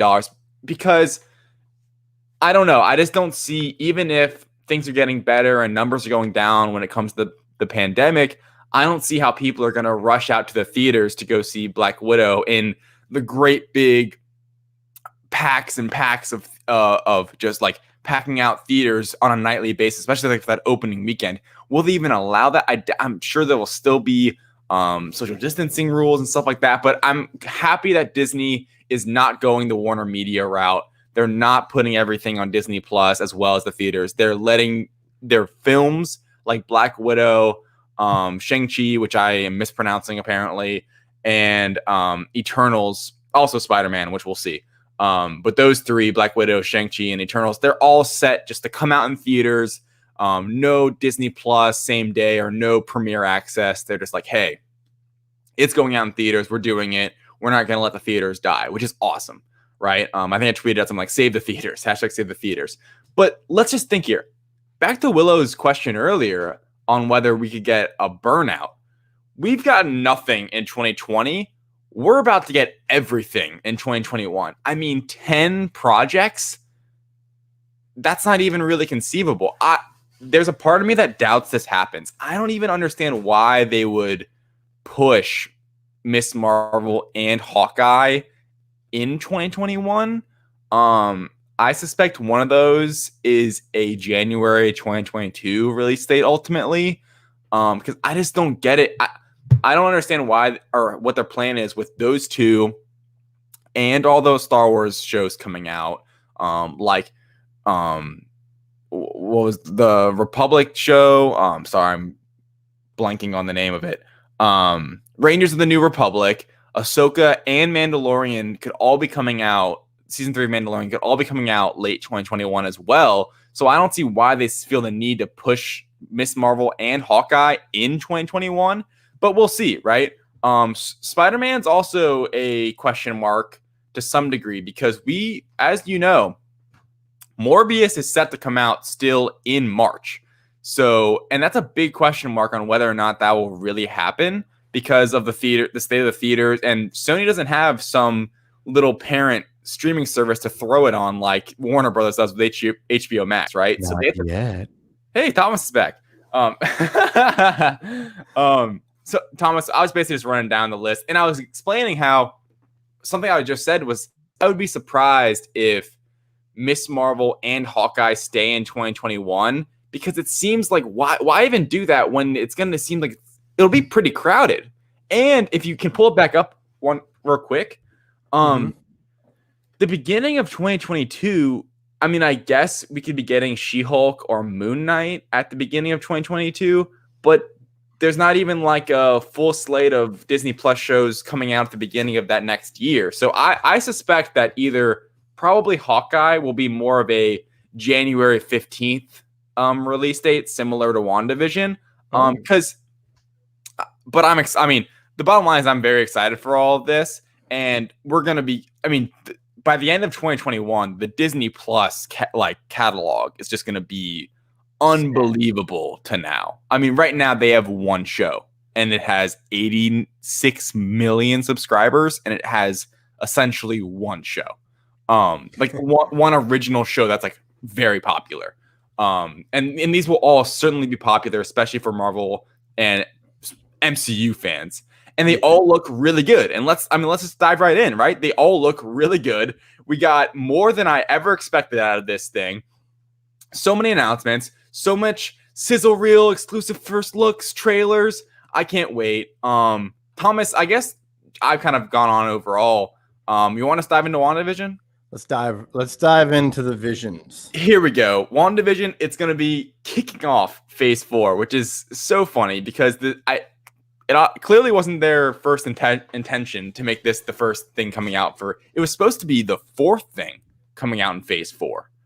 Yeah, that's actually kind of unbelievable to think about. It was going to be Black Widow. Oh no, Eternals was November. That's right. Yeah, it was. Yeah, Eternals just got sent. I think Eternals is going to be set in a. It won't be as connected as some of these other shows. I think that's why they're just able to push it back whenever because.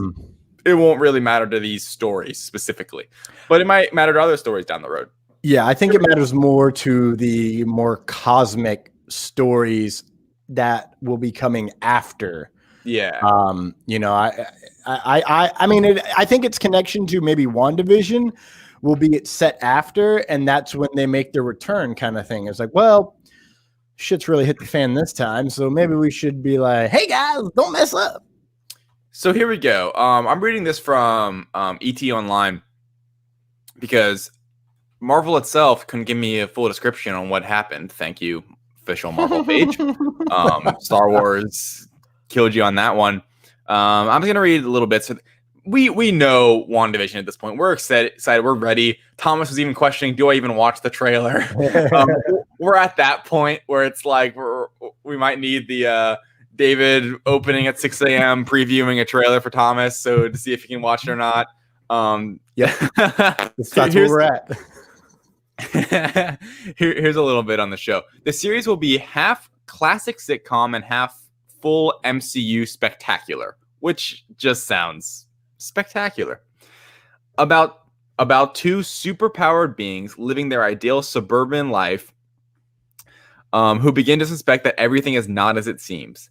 Considering it takes place after the events of Endgame, WandaVision will have to retcon with the fact that Vision died during Infinity War. So we Spoiler pretty much, alert.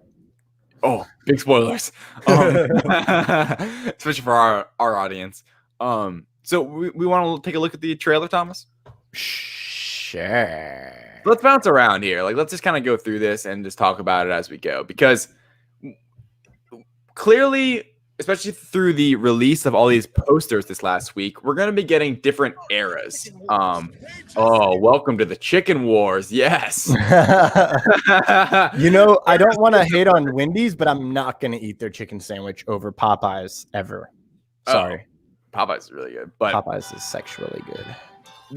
This show just looks better and better the more I look at it. And I think something that's going to be important to note, it's going to be weird as all hell. Yeah. And the first couple episodes, I feel like people are going to be like, what the F is this? Right? Mm-hmm. Like, and it seems like they might be going a route where, like, right now we're in like the 50s, 60s era. Yeah. I think 50s, like, and then we get where the 70s here, and she's pregnant there. Yeah. And I like how her acting changes with the time period as well. That's Elizabeth a beautiful Olsen is little. awesome. I love that look from Vision with the 70s hair. Here's the important part. This is where we really start to see what's going on, and this is where the speculations have really been coming in. Obviously, that's Monica Rambeau. Yep. Like, that glitch is super intriguing, and and she's not doing it by herself. Like, she's freaking out. That's the look, that tear, and then here's another big reveal. Okay, yeah, this is the big, like, whoa, like, what's going on here? And, okay, so, Thomas, remember earlier when you were saying how WandaVision's going to, like, bust the, not the multiverse open, but, like, something along those lines? I don't know. Anyway, what I was going to say was to that I wanted to bring back up about when I saw this in the trailer. It's like, I think this is going to be more controlled than I think we think it's going to be in a way. Mm-hmm. Where I think WandaVision Wanda could be going insane, and she's almost just like locked up essentially in a jail, like, or in this area. This, like, she's almost like in an insane asylum of sorts, right? And she's almost being experimented. I think it's going to be more that route than it's all in her head and she's just going to bust it all open. I think it's going to be more this she's somewhere specific. Yeah, and there is, like, experimentation happening. This, like, they're trying to corral her in the post Endgame timeline. That is intriguing because I believe it was from the direct, but when we see Monica Rambeau, like, expelled in that first trailer from wherever her reality is, and she's wearing that exact same blue and white suit, and then she lands, and then we potentially see Monica Rambeau come up and see other Monica Rambeau. That is a wild, little situation. It's very confusing, which is my favorite thing about these trailers, is it's so confusing. I don't have... Normally, I understand what's going on the more trailers that come out. I have less understanding of what's going on, and that's why I love it. Yeah. That's why I'm super excited for WandaVision, because it's so batshit insane that I actually can't fully predict what's going on. And that is, I love a mystery. I'm Ron Swanson. Give me a riddle. Now, it's intriguing that you say that because I don't know if it's in this one or if it's in the last one, but there's like a red and black sphere kind of in reality that I've noticed. I don't remember. I think we might see it in this trailer at like near the end when the military's flying through, but it seems as though Wanda is genuinely in her own pocket of reality within our reality. So we got realityception going on. Yeah, you're completely right about this trailer, and the more we see it, the more we don't know what's happening. And I think in the show, it'll be similar in the fact that I think we're not going to know what the heck's going on in the first episode.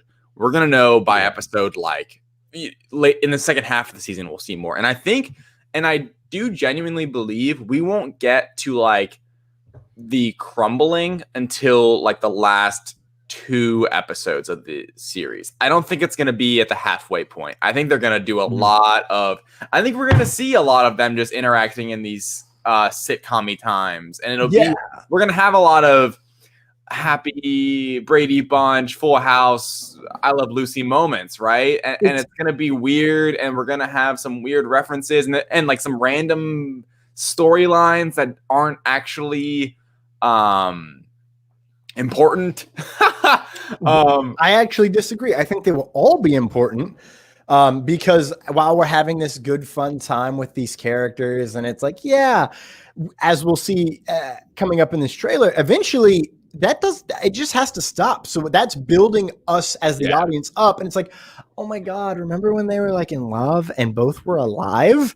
And then it's like, oh yeah, weird. So that we're gonna crumble with Wanda is where I think it's going to be important because it's going to be within her reality. And then when she realizes everything that's happened, anyways, getting back to the trailer, this shot, I've seen a lot of speculation on that this is the actual antagonist of the entire series. And it's weird because it comes right after Wanda. Who is doing this to you? Good. Shout out Agent Wu for that one. And then this shot started color and then it goes black and white and then it fades out. People are saying this might be Evan Peters, and Evan Peters might be playing Mephisto, which rules a pocket reality or a pocket dimension that he claims is hell. And he does deals with the devil because he pulls from biblical sources, and that Wanda might have made a deal with the devil to be able to live with Vision. Like to bring Vision back to life. That is a theory. I always had the theory that it's Nightmare, that this is Nightmare, right? And it fits almost in the exact same way, because every dream starts out good. Every nightmare starts out good and it slowly becomes bad as time goes on, and it gets weirder in the most cut jump kind of ways. So maybe it's Mephisto. Maybe it's Nightmare. Both of those are really possible because they kind of line up with what could be happening here. I just hope Evan Peters is honestly Pietro from X-Men. Like, I can't lie. That's what I really hope he is. Yeah. Brian, that would be a fun character. Comment, if you could just clarify really quick, because I'd love to. Go on with the trailer a bit more. All right. And she sees him. This is that force field. Yeah, man. And we see in the first trailer when Monica Rambeau like bounces out. Yes, there is this militant. And this is the shot. And there we go. We can see the reflection of that force field again. I'm telling you, bro, this show is going to be awesome. And that's all I have. I mean, honestly, the less I think about it, I almost want to think about it less, just because I don't want to figure it out. Because I want to sit back, and it's not going to be a movie. It's going to take weeks. House of N comment. Oh, yeah, that's an interesting thought. That's definitely a theory going around. I think we've discussed before. Where I'll read it for the audio listeners. Brian saying This will be the MCU version of House of M, but in reverse, Wanda will be the reason for the mutants. I find that fascinating. I would find it more possible if we got a X-Men confirmation at this event outside of just Fantastic Four, because I think they might be being really patient with those characters. I know Feige discussed it last year, or he brought it up last year at Comic-Con. He said mutants are coming. We didn't get any inkling of that at this Investors Day, and I think maybe because of COVID, everything pushed back. We might be I think it's possible. We got to lay the groundwork somewhere for how they're going to bring the mutants in, right? Exactly. Yeah. I wanna carry that on. I think I've been thinking this for the longest time. Mm-hmm. This exact thing, that it will be House of M, but Wanda will be the reason for mutants.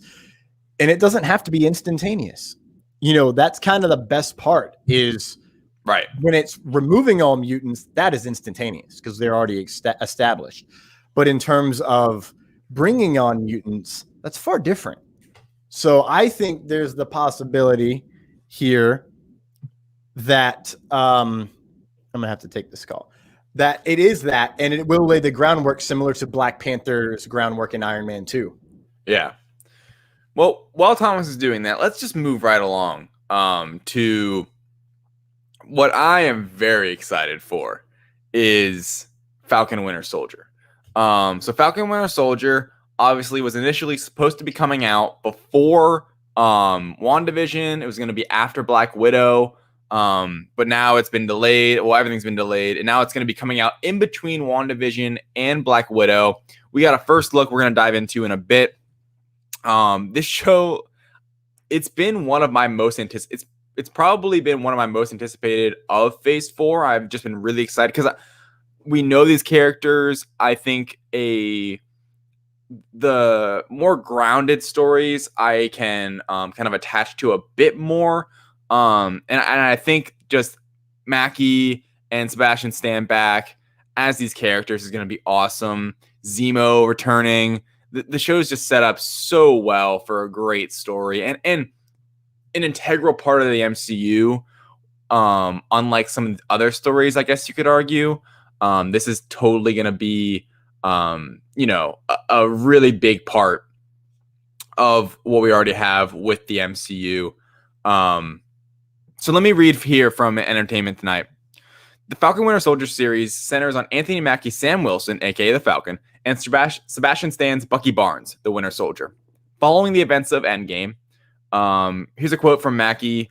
I want to see what really makes them tick. What ticks him off. What Mackie has said of Bucky. So like him talking about Winter Soldier.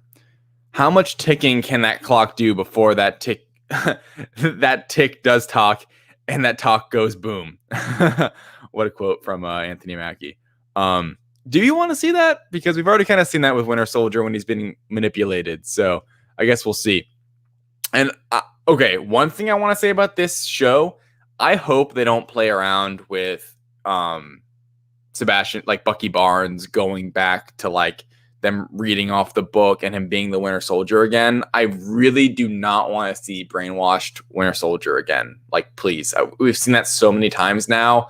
I just want to see him as only good, in my opinion. I don't... Maybe they reference it. Maybe it's like almost like a little... like a playful moment where they like we think it's going to happen and then turns out he's joking. Or like, ooh, it would be really cool if Zemo thinks he's got him, like he's like read the lines or whatever, and like Bucky Barnes like plays along with it, and then turns out he's not it after all. That'd be really cool beat.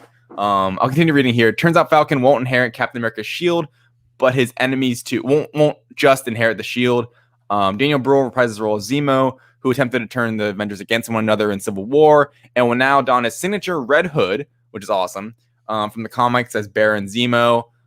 Emily Van Camp, meanwhile, returns as Sharon Carter.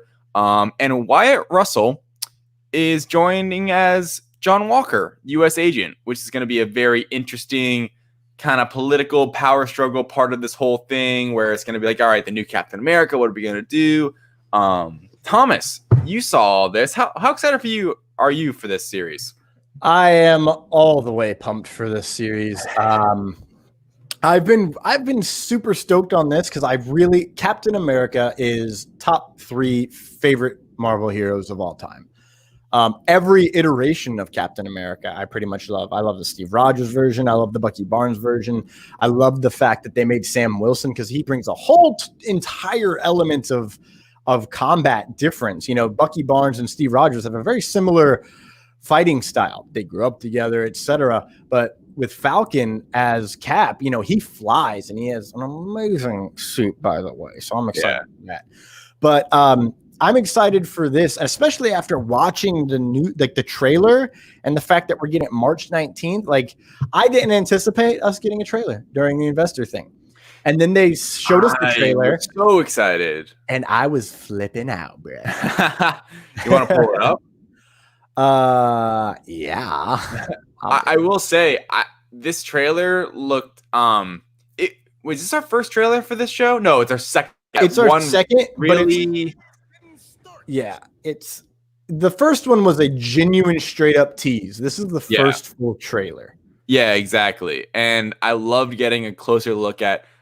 We'll get there. This trailer didn't blow my mind as others did because this is what I kind of expected, but it doesn't make me any more or less excited for the movie. You want to make a big screen or full screen? I mean, oh, I see what you mean. Yes. Yeah, it'll just be like in the. Legacy of that shield is. I love just how this is going to be a. I don't want the shield. Yeah, like Falcon. Yeah, it's like direct like aftermath of Cap being gone. You know, it's gonna deal with this head on. Like, all right, exactly. And what I really like is that it really with people need something to get behind.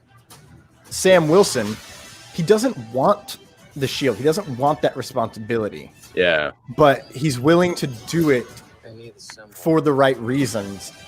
And that's kind of the best part here. And Bucky, I love that Bucky is the one who's like, listen, man, that's the shot right there. We're going back here. I didn't notice this until I watched a breakdown. And let's see if I can. Yeah. So right here, I don't know if my mouse is visible. That's U.S. Agent with the shield.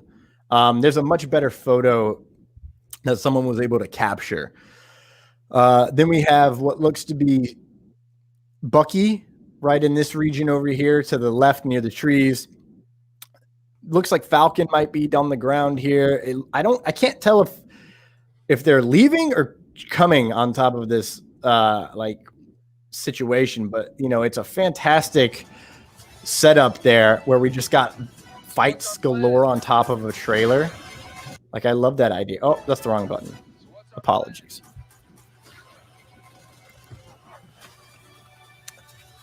Oof, that was a cool shot. I forgot about that. Yeah. I love getting more Falcon aerial scenes. Like that's a part of the thing that I forgot to bring up earlier when I was talking about why I'm excited for this. It's just the action of like Winter Soldier, the movie, is so good. And I think the action in this show could be spectacular. This show looks like a movie, flat out. Look at this. This is blockbuster right here. Yeah, like this show looks more like a movie than I think some of the others. Like shows, and you can see the episode to episode, how it'll break down. This seems like, to me, it feels more of like those event series kind of things that Star Wars was discussing, where it's like this feels like to be a film. Like this is a Captain America 5 essentially, or 4. Yes. And what I really like, you know, this is why this was the first Disney Plus show that was slated to come out. Because it was going to be like, hey, by the way, bam, this is what you can actually expect from our Disney Plus shows. This is what we are planning to bring you.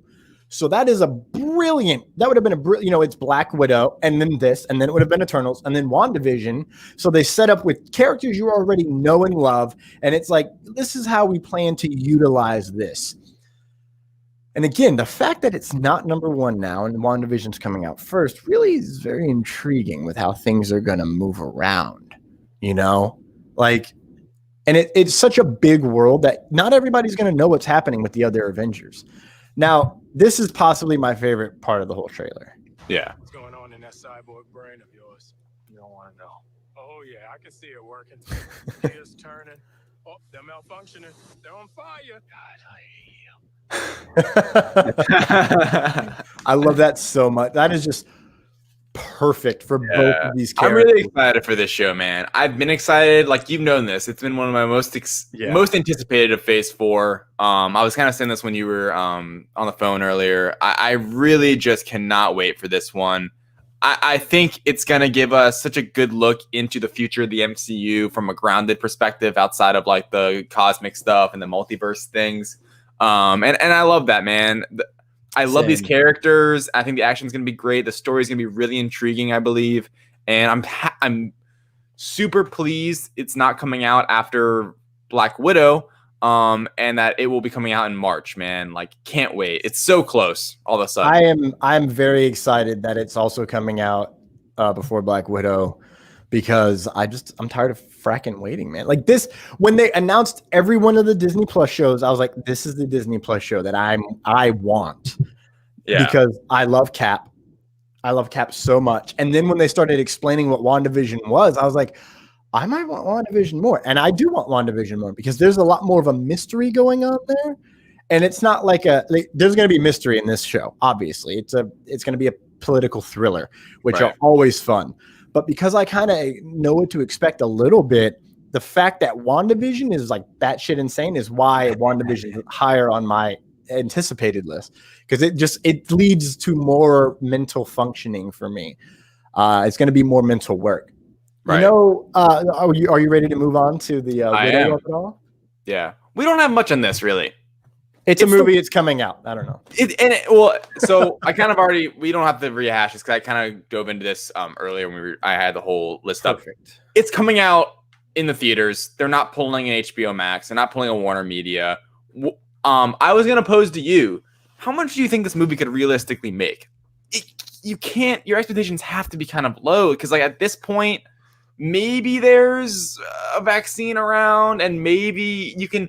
But you still can't. I can't imagine we're packing out theaters at this point, and I can't imagine even if we were allowed to, or like the government would say we could, people actually would. So I think 500 million. Overall, I like that. Total, I like that because there's certain places overseas that are more open and they are putting more people in theaters. True, like Japan and China. Obviously, as we know, China is where they make a lot of money. So there's certain places in China that are open. So I say 500 million is probably a good ballpark. Yeah. And I think that's even maybe like that would be good for Disney at this point. Like if they can make that, that'd be a success. Exactly. And I mean, the whole, I don't want to get into the vaccine situation because personally, I don't trust science that's rushed and not properly researched. And by properly researched, I am definitely talking about time. Time is the most important thing when it comes to research.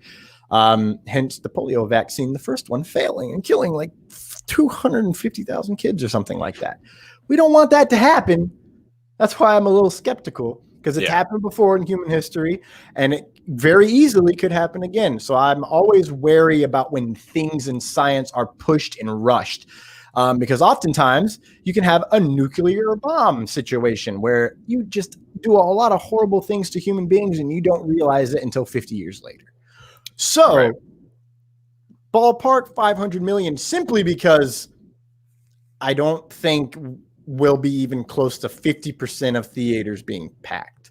And it's hard to predict, 50% capacity of theaters at the time of release. Right. And again, yeah, you're right. It is hard to predict. But you know what's not hard to predict? I'm just kidding. It's so hard to predict. It's so hard to predict. It's so hard to predict. It's why I love it. This might be my more excited. I might be more excited for this than WandaVision now. Okay, let me just take a moment to say I was excited for Loki. Cool. But my expectations weren't that high. I didn't really get what this is going to be. I guess I had a hard time visualizing it, right? Like, what is the show really going to be about? This trailer completely flipped my mentality about this. I can't wait for Loki. It's now one of my most anticipated. I would much rather see this than Black Widow right now. Like if I could pick between the two, I'd want to watch the entire Loki thing, which I shouldn't, right? Like, yeah, that shouldn't be the case. I think I would still. I even sent you my little like rankings. I'm curious. I forget where I put freaking Loki. It moved up though, right? It moved up. It was somewhere in or about the middle. Yeah, like it was. There is a. There's some. Sorry, I'm trying to find my little list here. It was your top. It was number 6 on your list. Exactly. It was now above WandaVision, just behind Doctor Strange. Like that was a big jump for me. Like Loki before would have been the middling pack. Now after this trailer, Loki it looks fantastic. I mean, Tom Hiddleston, you want to talk about someone who's born to play someone? This dude was born to be Loki. He is fantastic as him, and it looks like it's getting even better. I think that because they are taking this approach where it's this kind of like year 2012 version of Loki, and he gets to play with all these different things, and time variance is going to be involved. It's going to be a wacky, crazy story. I cannot wait. Thomas, what are your initial thoughts? And let's take a look at the exclusive clip, as they call it. My initial thoughts were, are you kidding me? Because so much happens. Oh my God, with the chicken wars, man. You've lost, Wendy. You've lost. I'm so sorry, Wendy.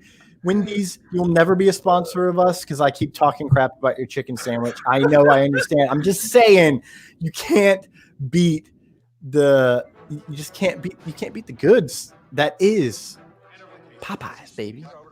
I'm not even that big of a Popeyes fan. That's a lie. I'm a huge Popeyes fan. We're going to skip this opening segment. We're just going to jump right to the part that matters. Boom. So it looks like in the Space Stone, you still travel in a similar fashion to the Bifrost, but that could just be a red herring there. Now it's awesome. It's interesting how he lands in the dirt. Do you think this is actually where he goes? Like, Yeah. you think? Okay, Because I don't know. We're gonna do a breakdown here. Let's compare scars. Scar on the left forehead, right there. Bridge of the nose, brokey. So let's get a zoom in here. He's still got the nose issue on his right side, and he's still got the bump there. So it does look. And he's getting this full outfit. Yeah, you're right. Mm-hmm. I just, you never know in these trailers. They can make you look one way, and Exactly. And it's just because of how confused he looks at the same time. He's like, come again? So great music. Here's one of my favorite shots coming up. That panel. It looks as if that's just alternate realities and timelines that you can jump to. Yeah. Now, the captions will say that's Mobius and Mobius, which is a very intriguing character. Yeah. He's designed off of a famous Marvel writer, and he's like a clone of that Marvel writer. Yeah. Here's where the stuff gets weird, man. This guy or girl sets the fire. Now, we got this. I've paused this 1,000 times because I wanted to see. I thought it was Charlie Cox at first. Really? I really did, because of just the beard. And when Charlie Cox had the beard and he put on the Daredevil mask, I was like, oh my God, like this could be him. And the suit is similar to the Nova Corps in a way. So I wanted to double check and make sure it wasn't the Nova Corps. And it looks like it's the TVA, the Time Cops. Oh my God, I like that, Time Cops. Now, it's goes to grit the thing and gets yanked away. David, question on that. Who do you think the lamplighter is? I just crossed the wrong stream there, but I literally have no idea. Really? I don't know. Like who could it be a new character? Like I don't. You think it's someone we've already seen? Here are the rumors, right? Right. Richard E. Grant is rumored to be the big bad of the series as old Loki, as an old version of Loki. Yeah. People are thinking Mephisto because of an image that we'll see later on. I don't know about the Mephisto thing, but if it is, it would be an interesting tie-in to WandaVision, which then would eventually lead to Doctor Strange, which we know this series will tie in with Doctor Strange in some way, because good old Kevin Feige has mentioned that. This shot here is inside of Stark Tower, which is very interesting that we're here. And his hair looks a little bit longer than it did earlier in the episode or in the trailer, right? Right. Glorious. Here we get what looks like could be Living Tribunal is what someone said, but I don't get that vibe here. I get, the Time Cop. It'll hit me in a second. Time Masters. Important. Come on. Show it. This right here. That, ladies and gentlemen, that's from Ragnarok. I've seen that movie enough to know that he's got that little V going on there, and that's not black. That is like that blue-green situation, and that's him going, Asgard, your savior has arrived. That's what that is. And it's interesting that this version of Loki is seeing that. And again, another tie-in is he's got the gauntlets, and it comes around the hands. He never had that except for in Ragnarok and right before he did dead with good old Thanos. So then it's intriguing. It looks like he's like, this is like the best thing you've ever done. And then here's your lowest height. And that's where we get that turn away. I've not seen anyone mention that, but I don't know if anyone is like worshipped. Boom. Damn it. I missed it. So close. Boom. Has viewed Ragnarok as many times as I have. This is maybe Taika Waititi. Probably Taika Waititi. And the editor who helped him with that. This is the shot that everyone is pointing towards when it comes to Mephisto. First off, we got the demon head at the top. Mephisto vibes for sure. And we've got Hell here. I can't tell if this is Earth or if it's that energy field that we see in WandaVision. So whether Mephisto is the villain of Loki or not, whether he pops up or he's mentioned, who knows? But it's very interesting that we have this imagery. The most interesting thing is he's wearing what looks like a robe that Jesus would in one of these stained glass windows, right? Like, very weird, very wild. We have these very angelic sky situation. We have 3 stars here. We've got the crescent moon, and then he's sitting on a world, and that world is engulfed in flames, aka hell. Thoughts on this, David? Like, did you catch this when you first saw it? Yeah, it's hard. Like, I've written about it on the direct. Like, there's so much happening in this trailer, and it's hard to tell like how the story is gonna really unravel. This shot's definitely intriguing, as well as a ton of others that are coming up. Man, I can't believe they showed so much in this trailer, honestly. But it's coming in May. It's soon, right? Like, this show's soon, and I can't wait for it. I wonder how long it's gonna be. I predict like 6. I predict 6. I get a vibe that these are all going to be about 6. Unless they've told us otherwise, it'll be 6. Yeah, I don't think they have. There hasn't been any official announcement on that kind of thing, I don't believe. Even WandaVision, we don't know. I think, no, they've mentioned 6 episodes for WandaVision. Someone has said 6 episodes. I think it was Elizabeth Olsen. And for Falcon and Winter Soldier, I think they mentioned a 6-hour movie. Like Anthony Mackie. I thought for WandaVision, it was similar to what you said of Falcon, where there was it was like an hour thing. It wasn't like an episode thing. But maybe you're right. You're right. I don't know. It's hard to keep up with this. It is. We're going to continue on here. It looks like Loki's going to fight those. Now, this is where stuff gets really intriguing because they are messing with time. And if you've watched Agents of S.H.I.E.L.D. Season 5, ladies and gentlemen, this is the only thing that popped into my head when I saw this. Earth is exploded. It be fully, unequivocally exploded in season 5. And that brings a weird thing. And they time travel about 70 years into the future. Then we get this shot. Everyone is thinking that this is Black Widow. I saw this and I thought it could be, but Black Widow did not have that hair when it came to Vormir. So if it is Black Widow, why is it this version of Black Widow? That's the part that doesn't line up with me very well. It could be that blonde, that beautiful blonde woman whose name now escapes me, that we've seen wearing half of Loki's vibe. And some people are saying, is she Lady Loki? Is she Enchantress? Which, oh my God, give me Enchantress, bro. She's one of my favorite Thor villains because she's such an asshole. Yeah. We're going to continue on. Here we are, post-apocalyptic New York City looks to be ravaged by some sort of seismic activity. In the back, we, of course, get the Stark Tower, soon to be the Baxter Building. That's right. That's a hot take. I'm taking it. My favorite part of this episode is coming up here. Now, it's two different things, and they're not that very conjointly lined up. I think that was properly worded. The DB Cooper of it all. I love this little Earth Easter egg that we're about to get. Now, ladies and gentlemen, this is the brother, and we get this. I landed on the perfect shot.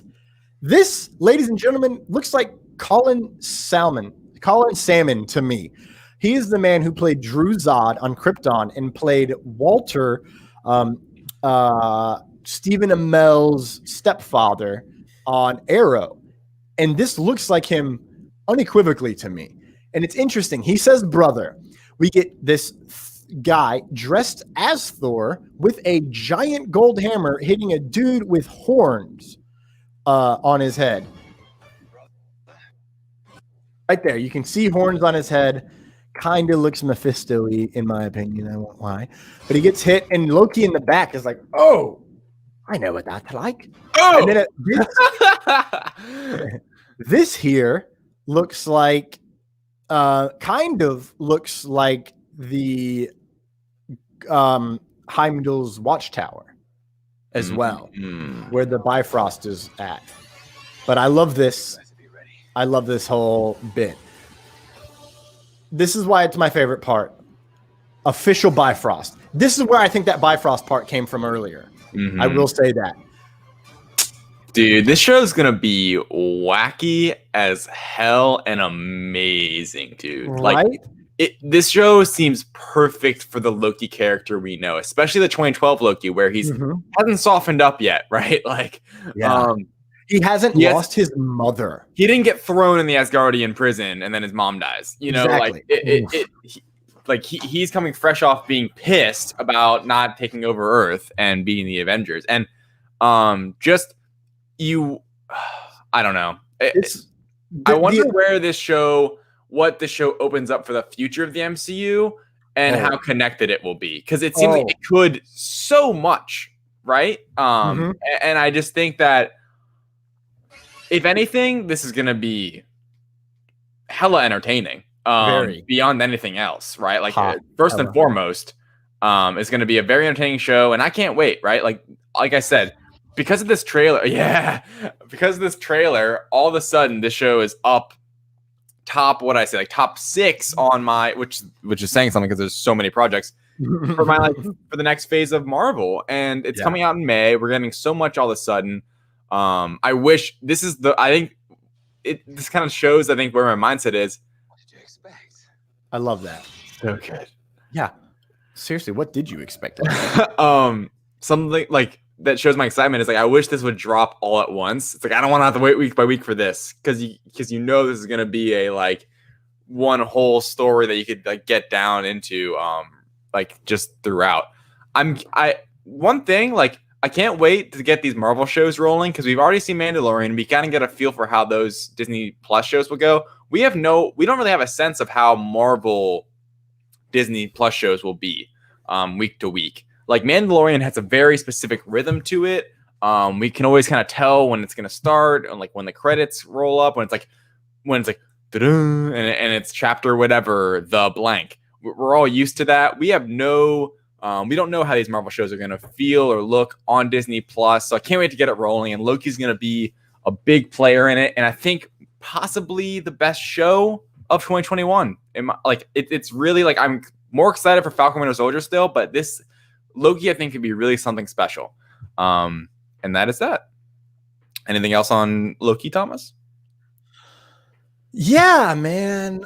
I think it's interesting that Loki, the logo, it changes as much as it does. Yeah. Because it really lends to the idea that we're going to get a lot of versions of Loki. And the version that is going to be the main character, the protagonist of this series, is, and this is my favorite line that they've talked about. He's on his heels the whole episode, like the whole show. Which, if you really think about it, he doesn't have that issue until Ragnarok, and he's on his heels the whole time because Thor's just done with his bullshit. And Loki's like, "Oh, I've got the upper hand, brother," and then Thor's like, "You never changed," and it's like, "Oh, you got him again." Do you think we see Thor in this? See, now that is, I hope so, and I hope that we get that version of Thor, and then like it would be amazing if that version of Loki can see some glimpses of Thor in the future, where Thor's obviously more fun, or maybe he just comes up, he's like, "Oh, I forgot how boring you are." Like a little joke about Thor before Ragnarok and how he was just kind of stale. I think that's what I want. I just want a joke where it's like, "I forgot how boring you are." That would be great. I think I really think we'll get if we get Thor, we might get Hemsworth for a couple, but I think we'll get different versions of Thor with different actors because multiverse and time and stuff. So a young Thor, an old Thor, like there's possibility. Like if Richard E. Grant's playing an old Loki, why can't we get like an older? I don't know who would be good as like an old Thor right off the top of my head. Someone. It'd be nice to get those. I'm very intrigued. And Brian, I see your comment that Enchantress was confirmed at D23, but I've not found that. I've seen I've seen people mentioning Enchantress, but I've not seen an actual confirmation. Like Terry in the comments. The first one that I see that says it's been confirmed is "We got this covered," and we know I don't trust them. What did Perry say? Matt Damon as old 100%. Straight up. Honestly, we should. I would love if we got Luke Hemsworth back as Thor. Right. And this time he's not just the actor playing Thor. He's actually Thor. Like that would be a weird a nice little wrinkle in things. Thomas, I'm not going to lie. We have like 17 more Marvel things to talk about. No, we're about to move on because here's what I learned the most about this next title. We've been pronouncing it wrong the entire time. Bro. Yeah, it's Shang-Chi, right? Shang-Chi. Yeah. And I feel everyone on Earth has been pronouncing it wrong, though. I think even Kevin Feige at Comic-Con 2 years ago. I don't remember him saying Shang-Chi. Like, I feel like we would have heard that and then moved forward. But anyway, yeah. So here's the big news. Yeah, Shang-Chi. Official cast. Official casting stuff. Yeah. And really none of these names mean a lot to me. Like I'm not sure of these names very much, except the only one that I recognize right off the bat is Razor Fist, played by Florian Monteau, yeah. Monteo, maybe. Montano. I don't read good. We move forward. So yeah, Shang-Chi, it's still on track. They didn't reveal too much. Pushed more on track. Yeah. The rumors have that Fin Fang Foom's gonna come in it, so give that to me. Here's the thing. I'm excited for this film. I have been. I think the choreography is going to be awesome. We know it's coming in July. It seems to be set in stone. Hopefully by then things will be all good to go, full steam ahead. We'll hopefully already have Black Widow rolling theatrically. Yeah, we're actually this is it's crazy now that I hate to say it, I'm more excited for Disney Plus projects. In the movies? Yeah, like generally, like over the. I am more excited for 2021 Disney Plus content than 2021. No. Well, outside of Spider-Man. That doesn't count. We already knew that. It doesn't count. Yeah, like from Black Widow, Shang-Chi, and Eternals, those three are less exciting to me than what we just said with WandaVision, Loki, Falcon Winter Soldier, and then upcoming even Miss Marvel and Hawkeye. I think it's gonna be awesome. But yeah, it's crazy to think that I'm more excited now, generally speaking, for the Disney Plus shows of this year than the Marvel than the movies, which is crazy to say. I am excited for this film. Don't get me wrong. I think the story's gonna be awesome. I think it's cool we're getting the 10 rings back. And I really think the choreography is gonna be stellar, and it's awesome to get new diversity in the MCU as one of our main hopefully lead, like Avenger type heroes. So yeah, it's kind of my bottom line. We didn't get much out of this one, but I'm excited it's on track and we're good to go. They're in post-production, so can't wait. David, I have a question for you. Go for it. What if? So what if, right? They gave us a first look. It seemed pretty cool. I think one of the we got to kind of, we're just casually talking here, but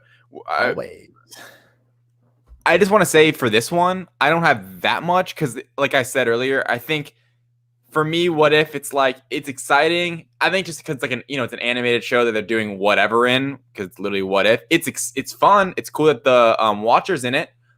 Jeffrey Wright, right? Yes. Yeah, he sounds great because if we get a voiceover, I think that T'Challa as Star-Lord might be the most intriguing of the bunch. They super random. But I thought we got to look into what that story could be. And I thought it was really intriguing. Like Peggy as Captain America just is so obvious. Captain Britain. Sorry. Captain Britain. Sorry. Thank you. Pardon me. That seems like a pretty obvious, what if story to tell. The T'Challa as Star-Lord is so random that I think that could be really intriguing. So that's kind of my bottom line for what if. And it's also on track, another Disney Plus show. That kind of thrown in there over the summer of 2021. I'm very excited for what if because I do love. I live my life on what if. What if I do this? Ooh, let me try that out. But also just the weird amounts, the weird stories that we're able to get out of this show. Things that I feel like this show is going to just be a wild fan service show that we're not anticipating how fan servicey it's going to be. Really, this is Chadwick Boseman's final performance as T'Challa, and that's going to be. I think that's why they leaned heavily into that stuff. We've already seen a little bit of it, but B, it's hey, it's going to be very pumped up as we get closer. I really am intrigued by the Doctor Strange versus Doctor Strange footage we saw. That looks wild. Very, very excited to see what that storyline is. And there's a couple other things that they dropped, but I like this show. I'm very excited. We need to move on, and really, here's footage we got that we didn't anticipate. Dude, FRAKKIng Marvel. This is another surprise. This actually looks good. What's the actress's name? The newcomer that's Iman Vellani. It's definitely Iman. I definitely don't remember the last name off the top of my head. Yeah. Where? Oh, yeah. Iman Vellani. Okay. When she was casted, I saw some images. I saw those weird set photos of her dressed as Captain Marvel. I'm like, I'll be honest. I was okay, is this gonna what are we doing here? Is this really gonna be good? She looks great for this role. Her personality, just in this little sizzle reel. I don't know if you can pull it up, Thomas, but you want the sizzle reel? Okay. Kind of. Just because all right. I don't know. The only reason I want it is just because this surprised me. She looks really good in this role, and I wasn't that. I'll be honest, I wasn't that enthusiastic about this show. I was kind of all right, yeah, this show's coming. Like Miss Marvel, cool, makes sense. Like she's kind of an up and coming hero in Marvel comics in general. And like it makes sense she'd have a show. Bro, I think she looks great. bro. Anyway. Hello. Look what I just found. Okay. I found the full video. Oh. Someone put the full video on the internet. Oh. Oh my God. Ladies and gentlemen, this is gonna be amazing. Just leave it up. Yeah. Come on. Let's get to the system. Money. Yeah. Here we go. So universal. Miss Marvel is one of the newer characters in the Marvel comics. Yeah, exactly. So we'll start from here. Go away, ad. No one likes you. Questions are, when are we going to bring Miss Marvel to the screen? When Miss Marvel first came out, So it's very. incredible reaction. She's Sana. I did not get her last name. I always forget to read faster. She's actually one of the co-creators of Miss Marvel. This is my favorite part of the whole sizzle reel coming up. Like, you know, they did it all online. Great for it. Yeah, Like right just here. First Just reaction. like, dude. And of course, we've got a really Yeah. I almost cried when I saw that originally. And it's great that we're getting diverse voices telling this diverse story. That's amazing. And this is the point where I realized, oh my God, this is actual footage from the show. Yeah, right. I know. I'm like, whoa, At first, I thought they were pulling from something else, and then it's like, ooh, that's what I wanted. And they barely started filming too, so it's like, dang, Yeah. they're really. I mean, I was surprised. Dailies are good. Like once you get it on dailies, here's interesting stuff. Right here, this kind of looks like Maximus from Cool guy. Inhumans. Cool guy, and I think there's another more zoomed out version. And it says like cool jacket or something. I could be wrong. It is interesting seeing her being this like. It reminds me of Shazam in a way. The movie Shazam, where she's like fangirling over these characters, especially Captain Marvel, that we all know from the actual from the actual MCU, not just like they're like fictional characters in this world, but like they're real. And what a parallel you just drew from the original Captain Marvel, right, to Miss Marvel. Like, wow, dude, I didn't even think of that. Yeah, that's kind of what that's what it reminds me of, just like kind of that story beat. But in spoiler for later, like with Captain Marvel, Miss Marvel is apparently going to be in that movie.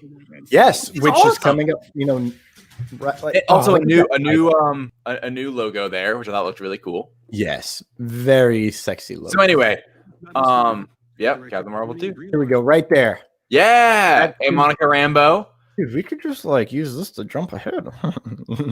Honestly, we could. Yeah, well, I'm here. We should have just played the slate and talked over it. Oh my God, never mind. That's for next time. Do you have anything else for Miss Marvel? Because we should really jump to.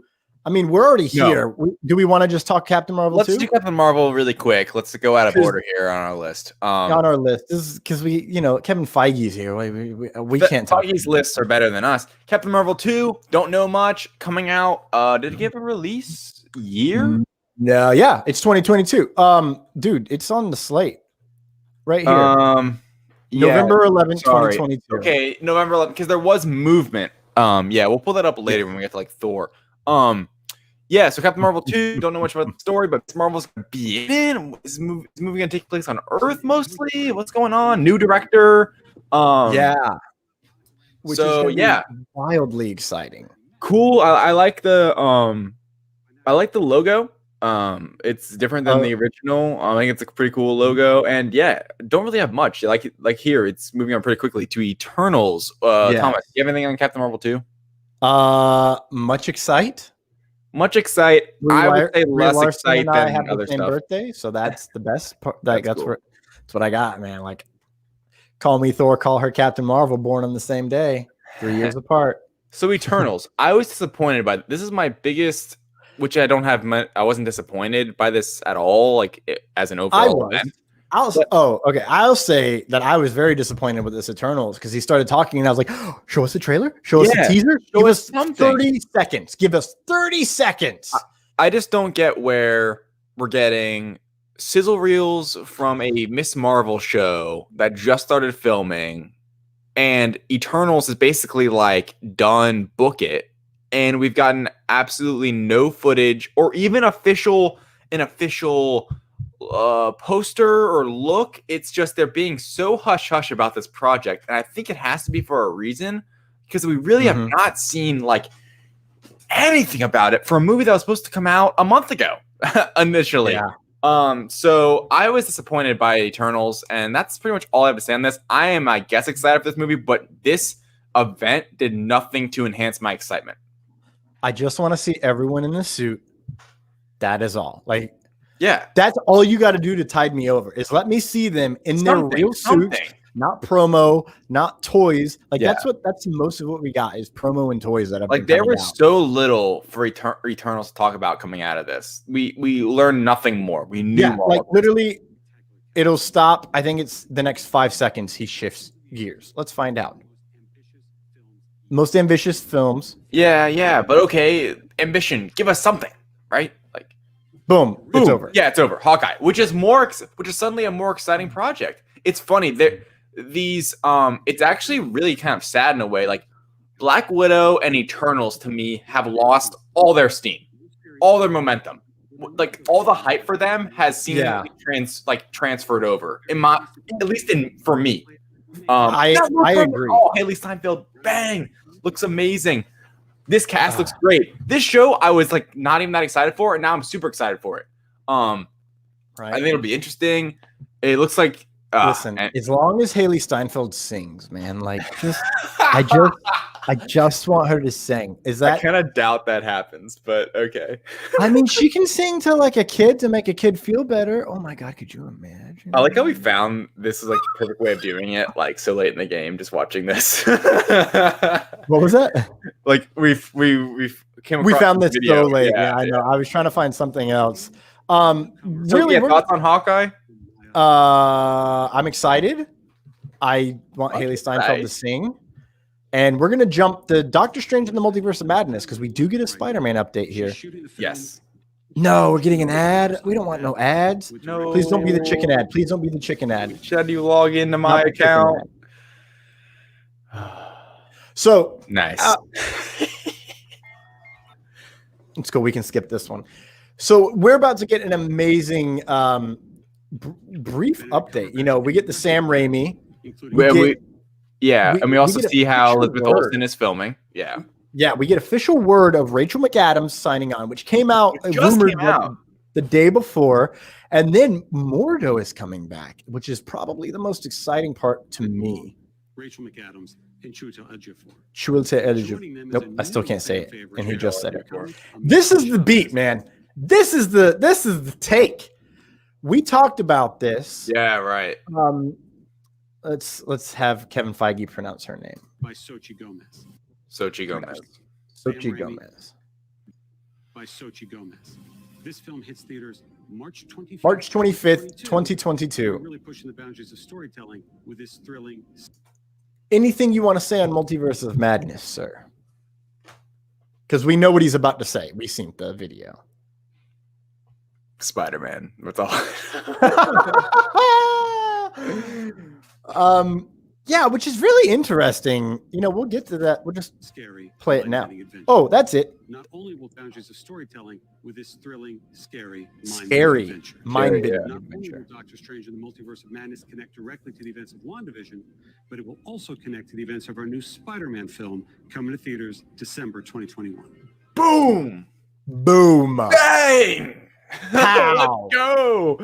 That's what we want. We want that's what if you want to hear anything about Marvel, it's out of Feige's mouth. That's where you want to hear it because you know it's true.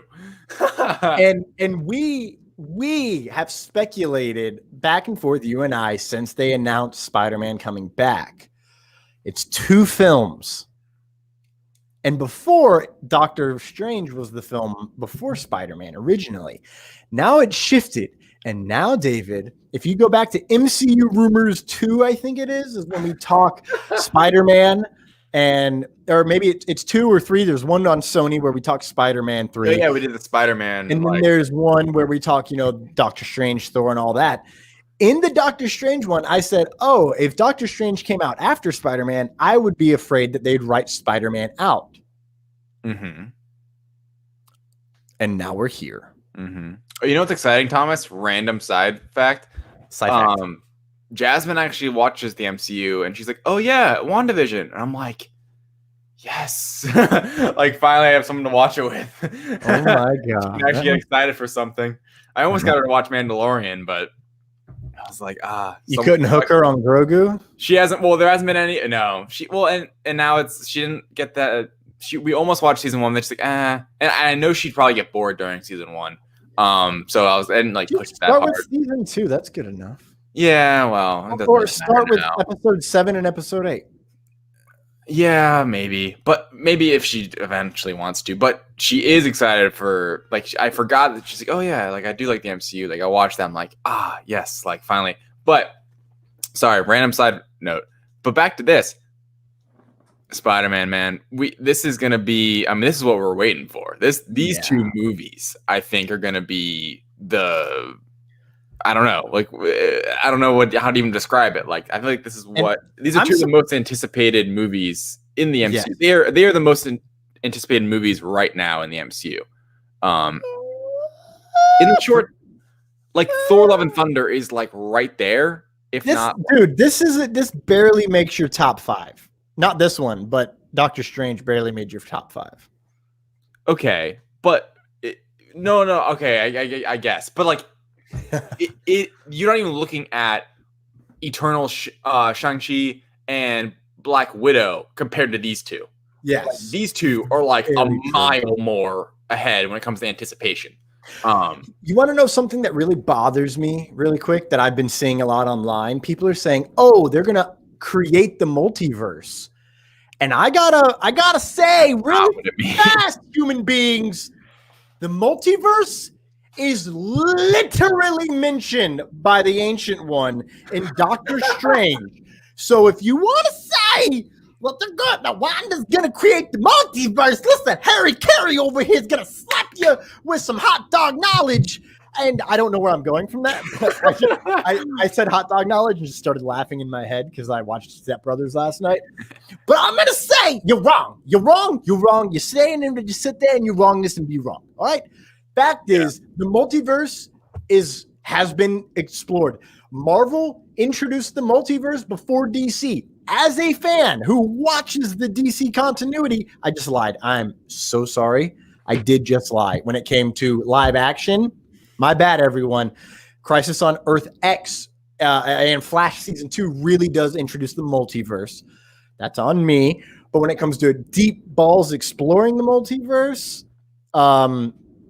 and kind of setting it up for a bigger purpose in the films, Marvel does have that cake. Mm-hmm. So the multiverse has been around for a long time, and it bothers me when people say, oh, Wanda's going to create the multiverse. It's not create. It's been created. It's been there 5 ever. We went to another reality multiple times in Doctor Strange. And in Endgame, we went to multiple alternate realities. As soon as they went back in time, that created a branch reality. It really did, because, I don't remember the Ancient One ever talking to Hulk or mentioning the Hulk or any of that stuff. So could she have? Certainly. Did she? No, because that's the same reality where Loki gets the Tesseract. Boom.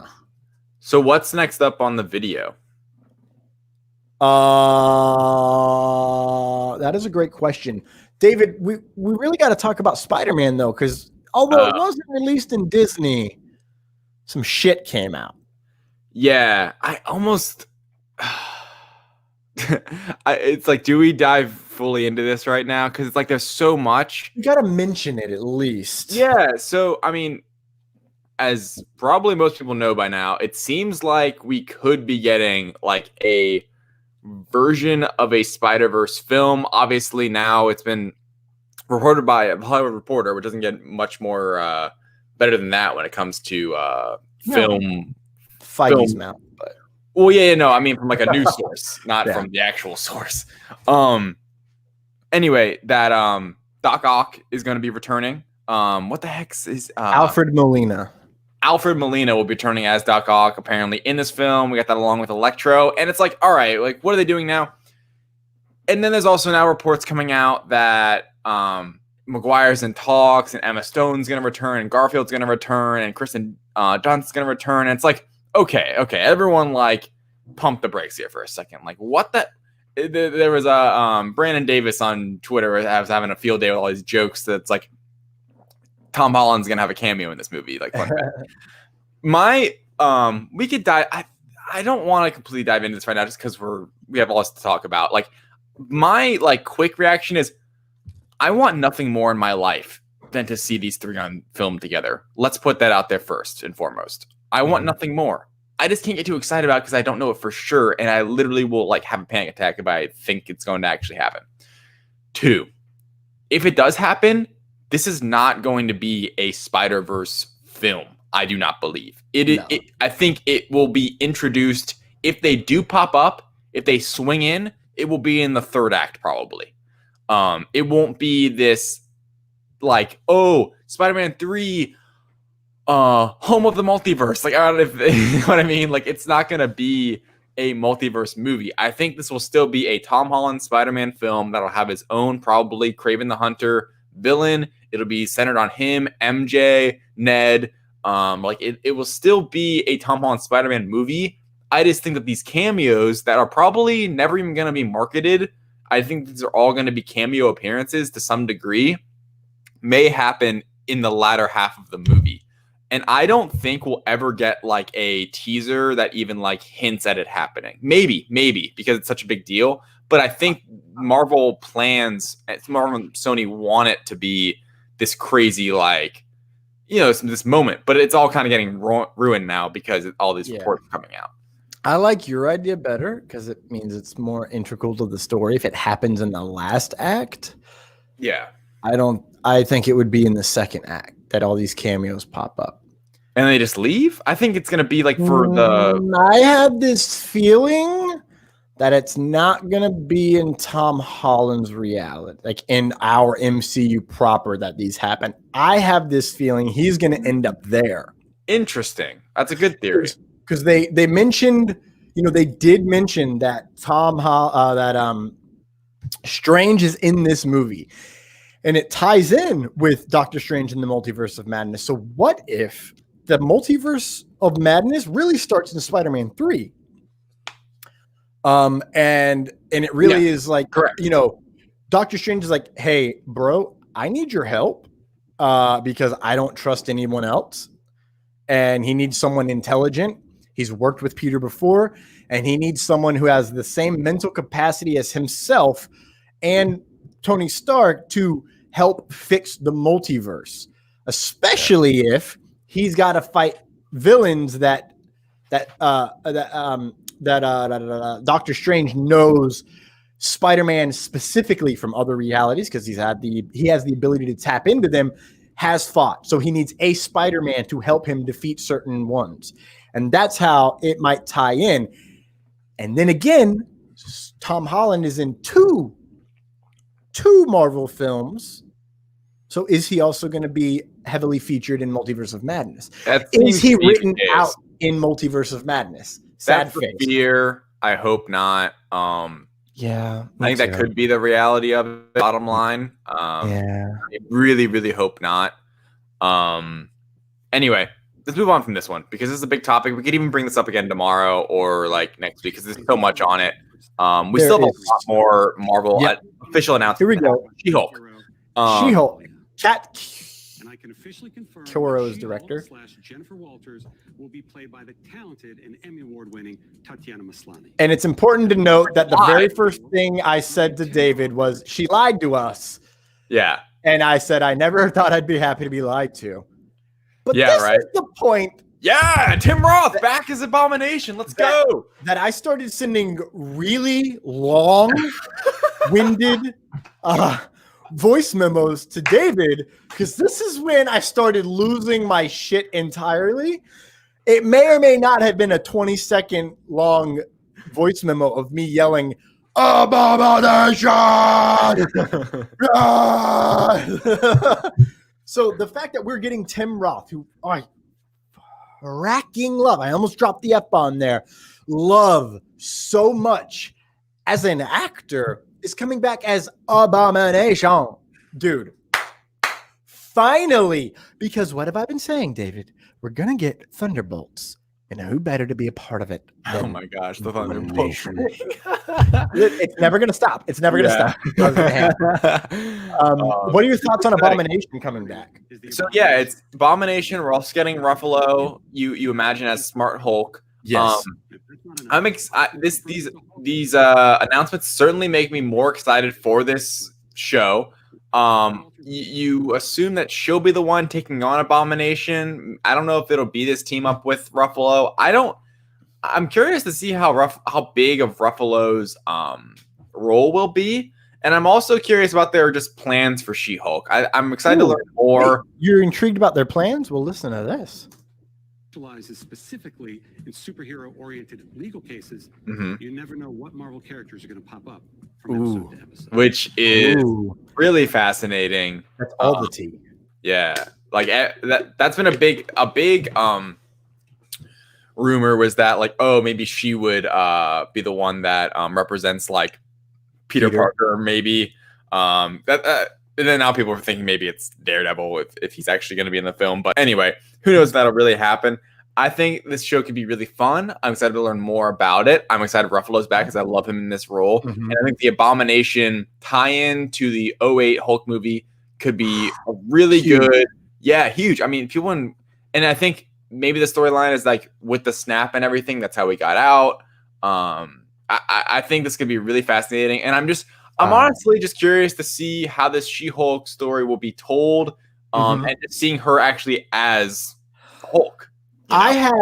So he does mention that she's green all the time and she's 8 feet tall or whatever it is.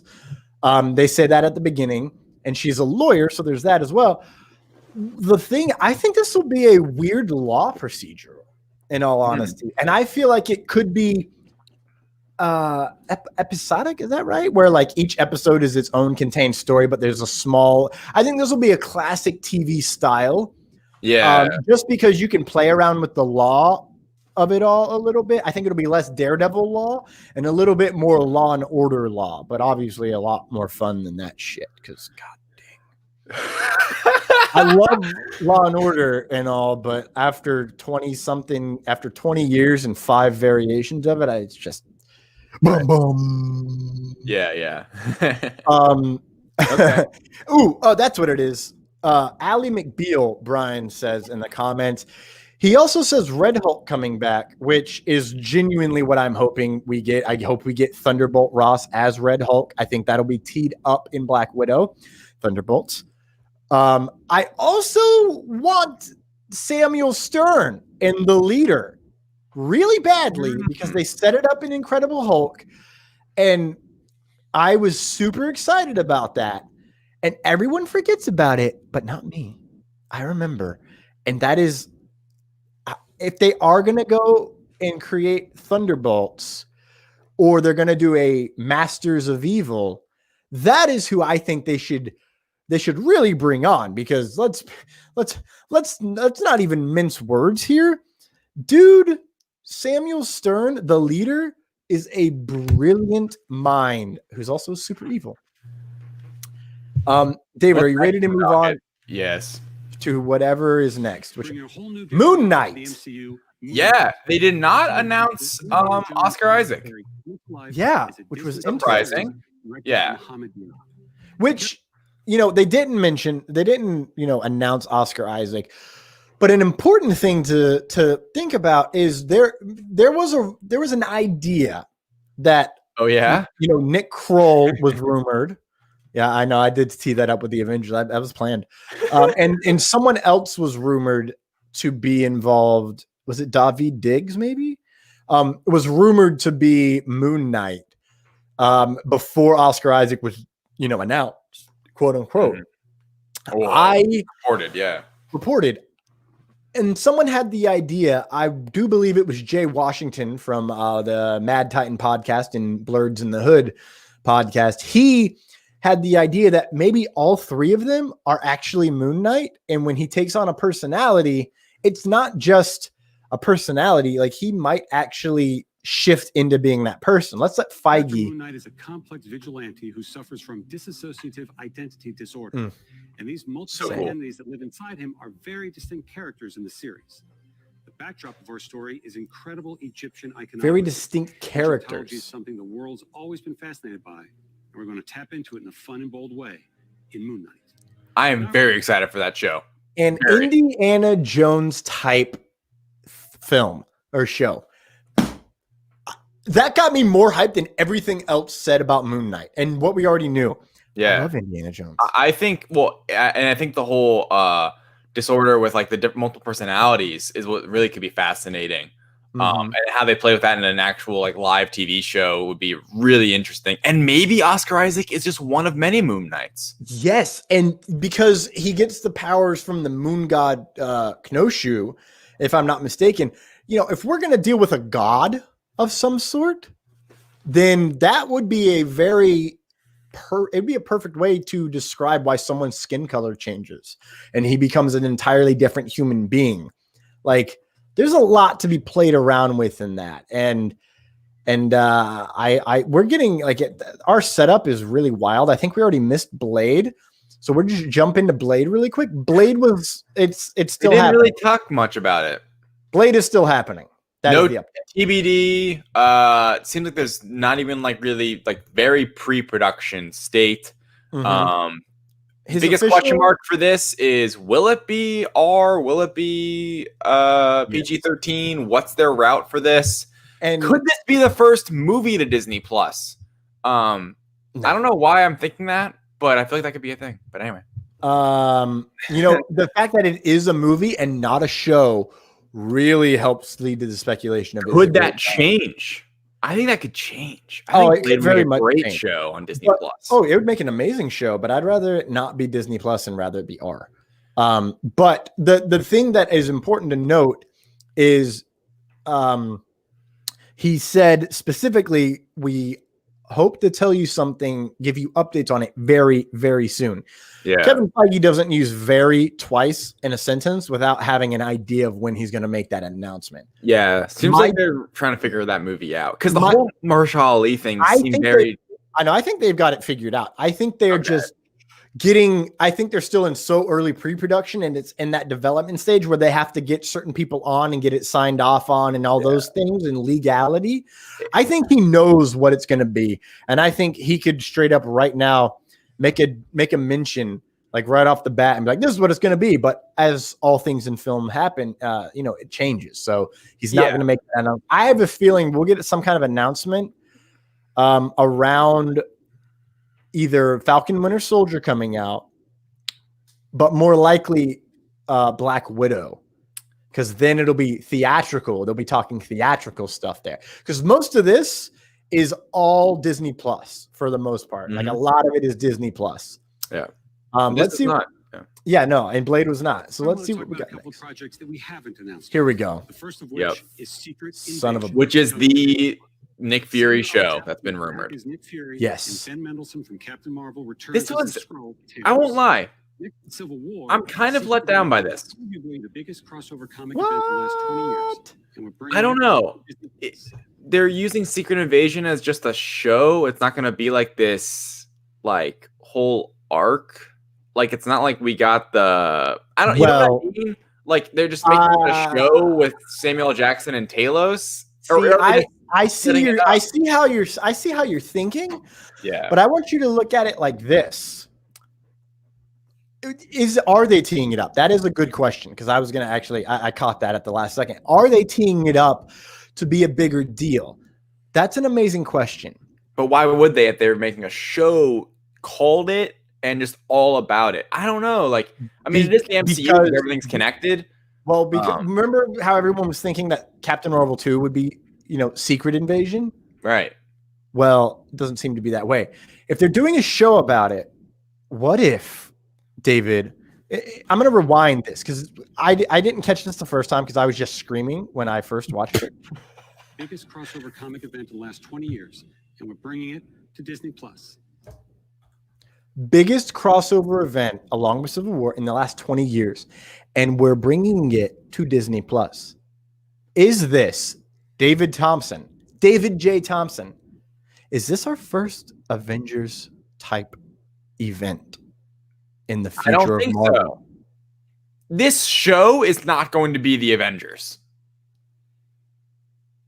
I just don't see it. I just hope this show is going to set up what could come in an Avengers movie, and this isn't going to be the entire. I just hope this show isn't the full Secret Invasion arc. You know, like I want to see.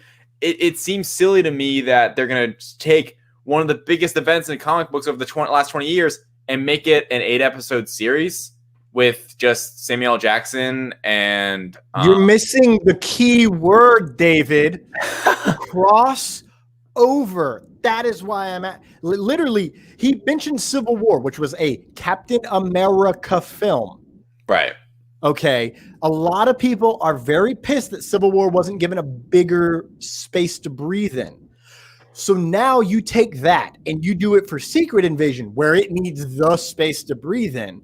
And you're doing it on Disney Plus, where you already have crossover with other shows. WandaVision is crossing over with Multiverse of Madness. We're going to have Loki. We're going to have Spider-Man. Secret Invasion being a crossover, and if it is an 8-episode situation with all of the Avenger characters so far, and we find out, oh, this character is this right here. You know how they're talking about event series?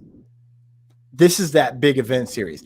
I think this Secret Invasion could genuinely be the first big, genuine crossover of Marvel since Endgame. And you're saying, oh, no, it's going on Disney Plus, and it's one of the biggest things. Yeah, it's so big. You need not 2 hours, not 3 hours. You need 8 hours. You need 6 hours. You need a lot of time. And they only announced Talos and Nick Fury. They didn't announce anybody else because they might have to announce people that aren't actually signed on or officially announced in other projects yet. I don't know. I think this is maybe where we disagree the most in this entire slate. We can fight. Let's fight. I don't think they're going to use this show as that Avengers style crossover. I just don't see it. I don't think that's where they're going. I think it might be setting it up, but I think this is going to be more of a story about Talos and I can't even think. Nick Fury. And the Skrulls and Nick Fury and Sword, as Brian is saying in the comments, and less about like this major crossover event. And to me, I just hope this is a show that's cool and it's about Sword and about unraveling that Skrulls are among us. And then it leads to maybe an Avengers 5 film that is taking on the repercussions of this, perhaps. I don't know. I just don't think that this show, especially like in the first season, if there's even multiple seasons, will be that event. I don't think they're going to have that kind of project on Disney Plus this soon in a Secret Invasion that then, and I don't know. David, when is this show coming out? We don't know. Exactly. Why are you saying this soon when by the time it's likely to come out in 2023? That's genuinely when I think this will come out. Yeah. That will be, how late? That'll be what, 20? Almost 20 movies late, 20 series? What do we got? This year alone, we got 1, 2, 3, 4, 5, 6, 7, 8, 9, 10 in 2021, 1, 2, 3, 4, 5, 6, 7 in 2022, and any of these other shows could be in 2022. Yeah. So if they do release Secret Invasion, and now again, I'm saying it could be an Avengers style, but I got this weird feeling we won't get like the Thor. We might get Captain Marvel in it, but I don't know. Like, I really don't You would think know. Captain Marvel would pop up in this one, if anything. Because you would think, but it all depends on where everyone is located. But if That's it's not, key. if players aren't like Marvel, Captain Marvel and Thor aren't in it, like what even is it? How big of a crossover really is it? Like if you think it's going to be a big crossover event, Captain Marvel has to be in this because this is directly tied to her, right? Like who else is showing up? everybody else. Why would Captain Marvel not be a part of that? This is like her main. This is a spinoff essentially of Captain Marvel 1. That is true. Oh, Yeah. I did click the thing. I don't That's know. fair. I guess See, not. and I'm just saying I don't know if they would be like, and I Right. say Thor because Chris Hemsworth contract of it all. That's the only reason I say Thor. Yeah. I think everybody else, like if they're on Earth, I think they'll show up. Is what I'm saying. If they're on Earth and they're Earth based, 100% they're going to be in the show, and that's why I'm saying this might be the one because This is my thing. Sorry. And what Brian was saying in the comments, they're saying that Kevin Feige has said, we have our movie situation down, but we need to focus on Disney Plus. Right. Yeah. And that's why I'm saying Which they are. This might be the first major crossover, and it's Secret Invasion, and it's done on Disney Plus, because whether or not they do big crossovers on Disney Plus more in the future this is the test situation. But everyone's like, oh, I wanted Secret Wars. Secret Wars is so big that you got to take a long time to build to that. Building to Secret Invasion, you need to take time too. But, Civil War, they took, 7-8 years to build? But really, that was on Earth, that was 12 films, I think? And then they took that and branched out new characters, Black Panther, Spider-Man. Yeah. We're going to have a host. I think we saw 15 by the end of 2022. What was that? 16 films and or shows where not just old characters are being created, but new characters and large ensemble style characters like Eternals. What if we find out that one of the Eternals is a Skrull the entire time and has been for ancient years? That's crazy.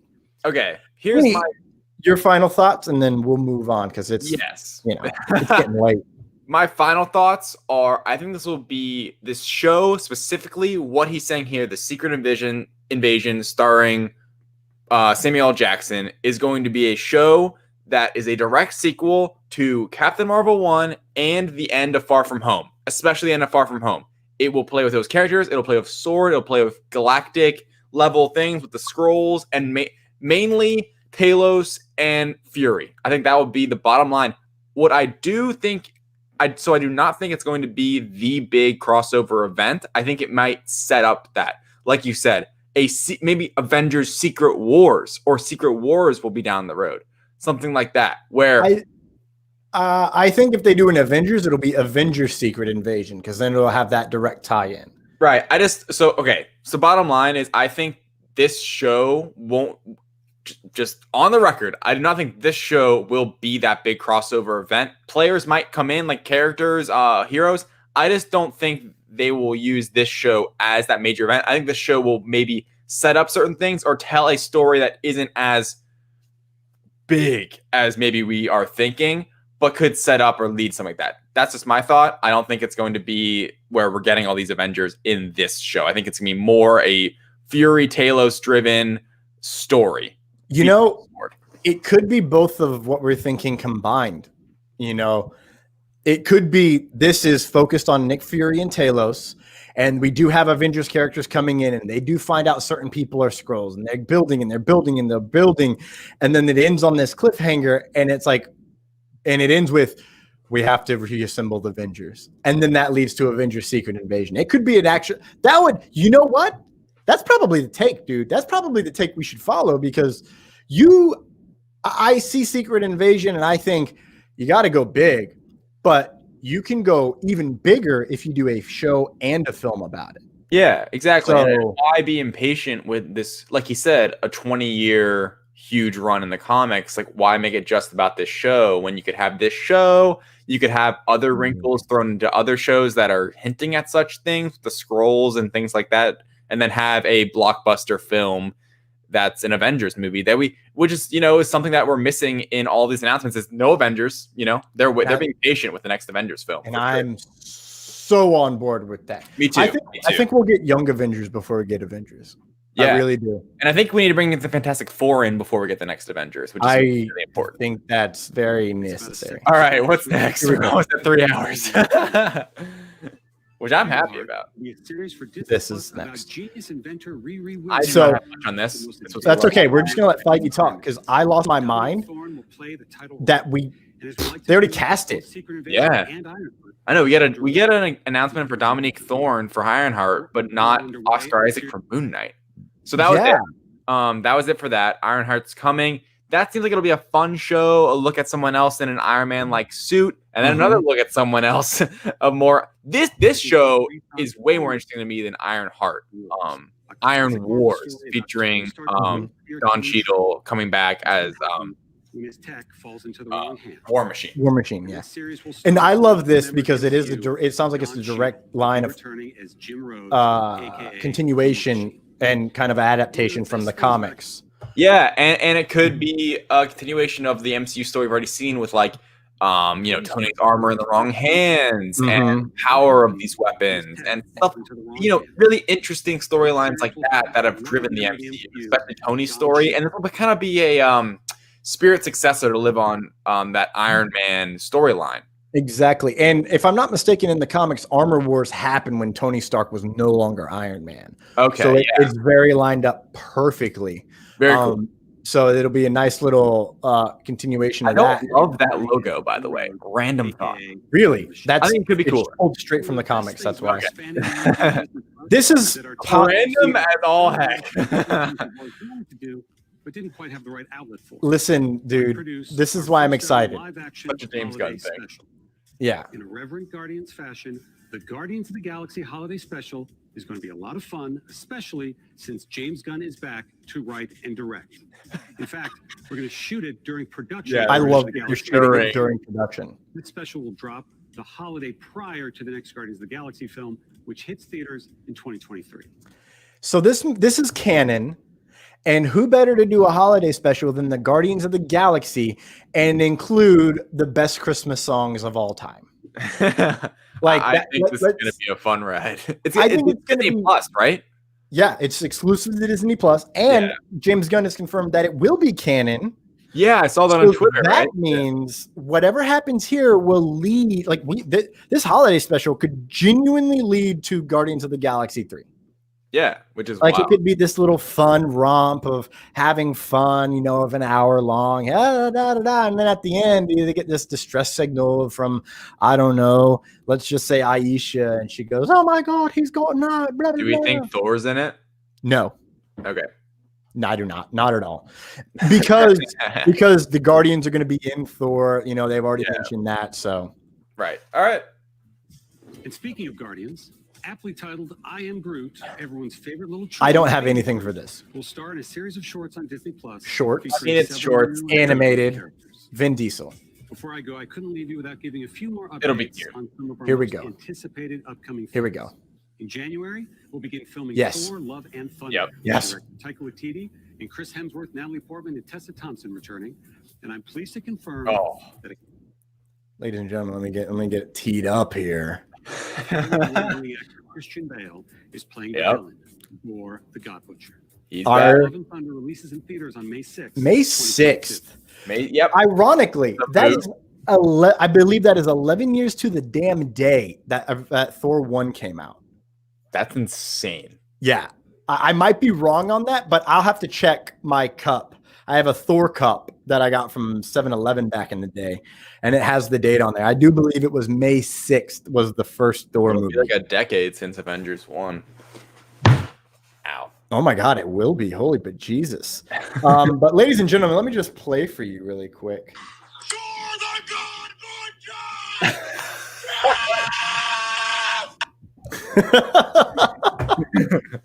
Thomas's live reaction. That was live. I lost it, man. I am so excited.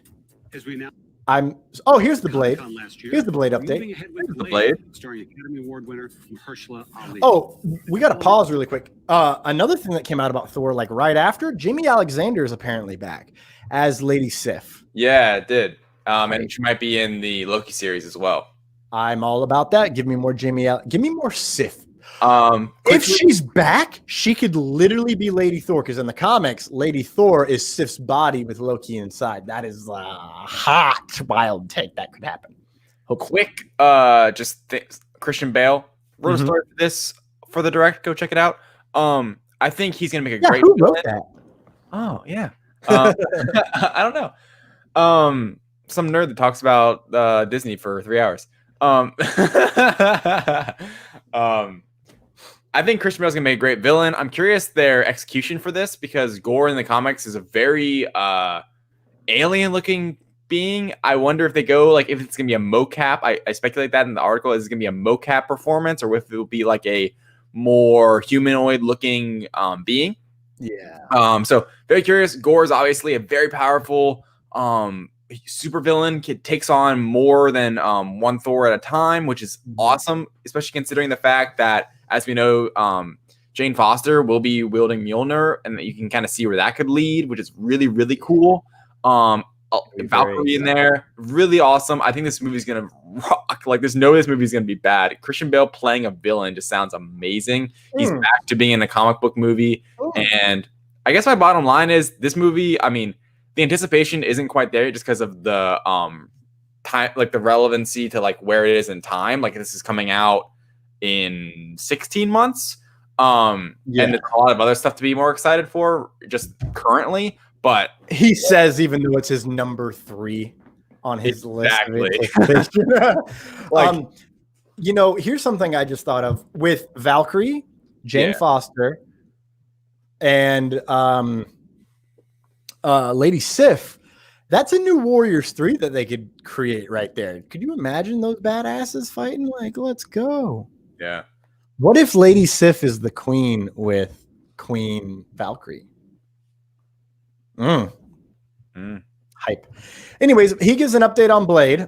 Yeah. Storylines are coming together, and we'll have announcements very, very soon. Very, very soon. Director Peyton Reed is hard at work. That was the quickest little Blade thing ever. Ant-Man and the Wasp, Quantumania. Quantumania, what a mouthful. Michelle Pfeiffer are all returning. Awesome. Hype. Catherine Newton is joining the cast. See, different Cassie Lang. Different Cassie Lang, and that's a bit of a bummer to me, Yeah. I wonder if well, the thing is, like, it's like, how far is this in like the future after Endgame? Because she's older. This newer actress, like, she's even like an older version of Cassie Lang potentially.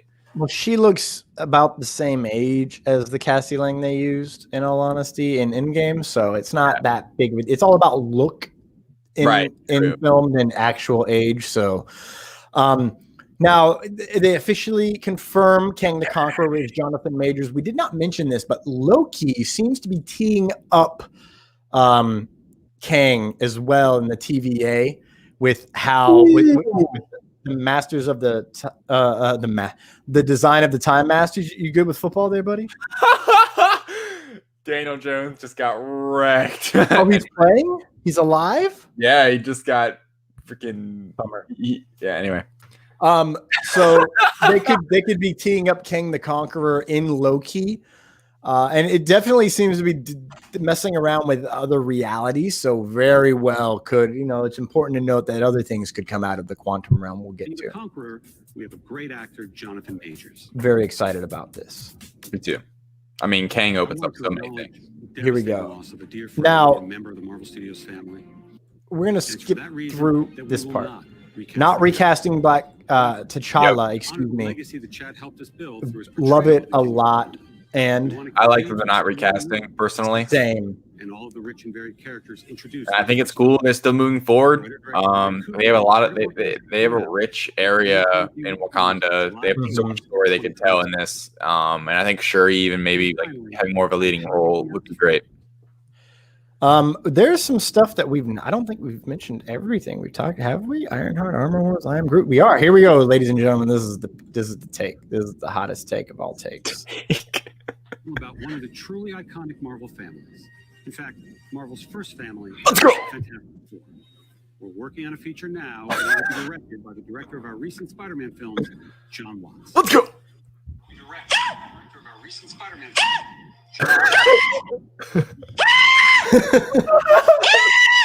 Fantastic Four!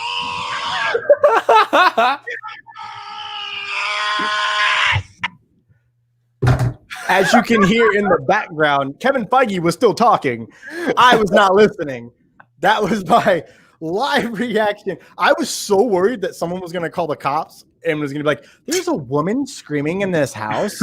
And it's like, and if they showed up, I'd be like, nah, man, they announced Fantastic Four. What? Do you want to hear the voice memo?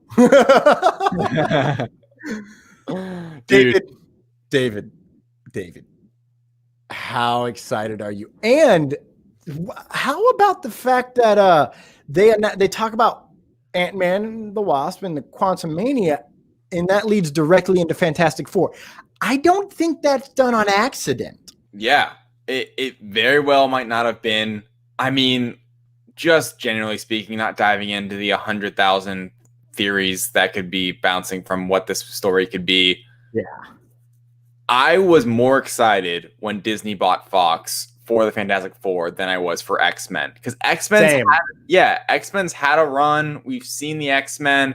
Fantastic Four has not really been treated properly. And it is one of the biggest comic book IP assets you could have. It's the first family of Marvel. It's one of the original like comics out there, super teams.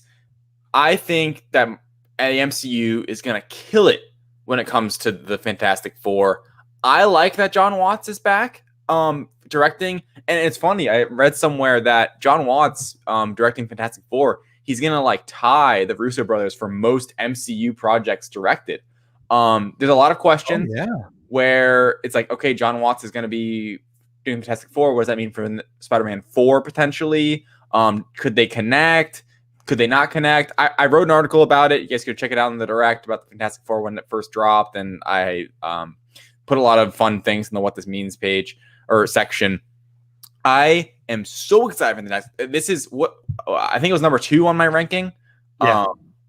I mean, and this movie comes out in TBD. Who knows? Who knows playing the characters? The big fan casting is John Krasinski and Emily Blunt as Mr. Fantastic and Sue Storm.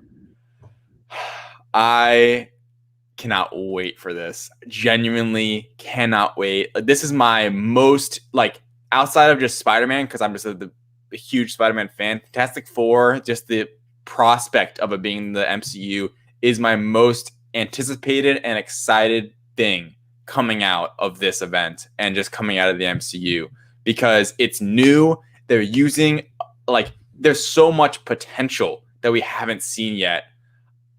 I just really can't wait, and I'm genuinely stoked to see this in theaters one day, whenever it happens. Can't wait for more news on this eventually. It'll probably be a while, and I think this could be an event film just because it'll be not. I don't know about some crazy crossovers, but just for me, like, maybe I'm overhyping it because I'm so excited about it, but like, this is a group. These are characters that I think have been kind of done dirty over the last 20 years when it comes to films. Like, the first 2 are fun and whatever, and then the remake in 2015 was a flop, and they are such a quintessential part of Marvel, and we haven't really seen it properly done on theaters, and I just cannot wait for what the MCU can do. I mean, this is one of those moments for me where it's like, oh my gosh, like, Spider-Man's going to be in the MCU. Oh my gosh, Fantastic Four is going to be in the MCU done right with John Watts. And it's going to be John Watts, he directs fun flicks, fun adventure, comedic flicks. And that's just to me, that's a very exciting, perfect tone for what I would want to see in the Fantastic Four movie. And this is a great way to end the show, because I just really, really can't wait for this. I mean, number 2 behind Spider-Man for me. If that tells you anything, I am just cannot wait. I am wildly excited for this. And again, like I said, I don't think that they announced Quantumania, which, by the way, let's look at that logo again really quick, because I noticed look at all that blue. Huh. Weird. And then we go to Fantastic Four. Oh, it's like it's being refracted through a mirror. Oh, kind of like the quantum realm. Bah! Visual media is amazing. I think that we'll get Fantastic Four in Quantumania. I think the fact that King the Conqueror, who is it's very strongly hinted at that he's a direct descendant of Reed Richards. I think that is not done by accident. I think there's a chance that, Kang the Conqueror is the villain in Ant-Man and the Wasp, and then he ends up also maybe being a part of Fantastic Four. Who the hell knows? The fact that Kang the Conqueror is a part of Ant-Man and the Wasp and the Fantastic Four is coming, there's a chance that maybe the Fantastic Four maybe they are stuck in the quantum realm. Maybe they're just plucked from history and moved for something entirely different. Everybody has their fan castings, and I see Brian in the comments says Zac Efron as Johnny Storm. I actually don't want that. I won't lie. You know who I want? Dacker Montgomery from Stranger Things and the Red Ranger from the 2017 Power. I would love that. I think, Zac Efron could do it, but at the same time, it'd be like, okay, like it's Zac Efron playing Johnny Storm. Kind of like, I knew Chris Evans from a bunch of movies before he played Johnny Storm in Fantastic Four. So I was like, oh, it's the guy from Not Another Teen Movie playing Johnny Storm. That fits him well. Dacker Montgomery it'll be kind of similar, but Dacker Montgomery is more unknown to people who haven't seen the Power Rangers movie or Stranger Things. Which he's really good. That's a great casting. I love that. I really do love that, and I'm not gonna lie, I'm okay with Emily Blunt and John Krasinski not playing Reed Richards and Sue Storm. I really am. Yeah. Jonathan Majors is a black man, and if we have descendancy, if he descends from Reed Richards, there's an open door to change the race of Reed Richards and Sue Storm and Johnny Storm even and Thing. So there's a lot of opportunity there for creating something different. Everyone's going to lose their mind because it's I'm going to lose my mind. Everyone's going to lose their mind if someone changes someone's race, and I'm just like, whatever. Just let it happen. Well, if the story is good, like that's all I want. Yeah, they did it for Human Torch, and look what happened. Everyone lost their freaking mind. Oh, but they love Michael B. Jordan. They're not mad at him. It's stupid. Anyways, that's an opportunity for things to be done, and I really just want to see good characters and the Fantastic Four finally being on the screen and not suck. Exactly. Like, really, right? That's really what I want. Yeah. I need that. Yeah. I mean, come on, guys. Like, this is it. Like, Fantastic Four. This is for Marvel. They're doing a bunch of new stuff. They're reaching more into the pile of comic books to pull out Miss Marvel and Moon Knight. But Fantastic Four is a mainstay, right? This is a big project, and I wrote about it a bit in the article. You should totally go check it out, where Disney was given, and Marvel was given a bit of an extra life with this Fox acquirement, because they are losing characters like Iron Man and Captain America pretty much, which are big mainstay characters, right? Especially in the MCU. Black Widow. Now they're being handed the X-Men and Fantastic Four, and the Fantastic Four is something that hasn't even been done right yet, and it'll be so easy to forget about the past once they nail it here. Yeah. And I think this is going to be more popular than maybe the general audiences know yet, because it's going to be one of those films, in my opinion, that's like, oh, Fantastic Four, like, because I think people forget about it, and then it's like, oh wait, like that's actually like a really big IP, and oh, these big characters are going to play it, and it's going to be a fun comedic adventure movie because John Watts is directing. And I think you may be onto something. I touched on it too in the article about Avengers Tower possibly being Baxter Building, and I truly, genuinely believe this is leading to the Fantastic Four being one of the main, I guess, characters in the MCU from here on out. Like, once this happens, Fantastic Four is going to be on the echelon of like Thor, Hulk, Iron Man, Captain America. Like, they're going to be Spider-Man, Black Panther. They're going to be one of those mainstays of the MCU that is like one of the leaders moving forward. And that's what makes me so excited. Like, these Disney Plus shows are cute and fun and like really exciting. And like some of them are going to be awesome and going to build the universe out. But there are mostly like side characters, not to really use that, but like B, C tier characters, right? Fantastic Four is an S tier unit, and they actually get them, and they get to make these huge movies with them. And I can't wait for their trilogy and them in the Avengers. And it's honestly such a big point to be excited for the MCU moving forward beyond just all the great Disney Plus stuff we have coming out. Yeah. And I was thinking while you were talking, maybe, just maybe, we get Fantastic Four in Spider-Man. Don't toy with me. Hey, look, man. Is it like they just announced this, so they would really have to keep the casting on the secret down low. But all you got to do is, what if they're not in the quantum realm, or what if they are? What if they're, because it's going to be. It looks like Spider-Man's going to be jumping around the multiverse. John Watts has already set it up, so maybe they're jumping around universes. Maybe they end up with Andrew Garfield or Tobey Maguire, and they mention, oh yeah, like the Fantastic Four helped me out last week. And it's like, wait, what? And that's how they tease and tee up Fantastic Four coming in the MCU. And then, the Multiverse of Madness, maybe we get a glimpse of them. And maybe we find out, like this happened and this will happen. And, I'm trying to be vague because I really don't know. I would love if we got it earlier than Ant-Man and the Wasp. I think their official introduction will be Ant-Man and the Wasp, but I have a very strong feeling big seeds of the Fantastic Four will be planted along, John Watts. He's got another movie before Fantastic Four comes out. And all they got to do is be like, oh yeah, it's the Baxter building. It was bought by some weird guy.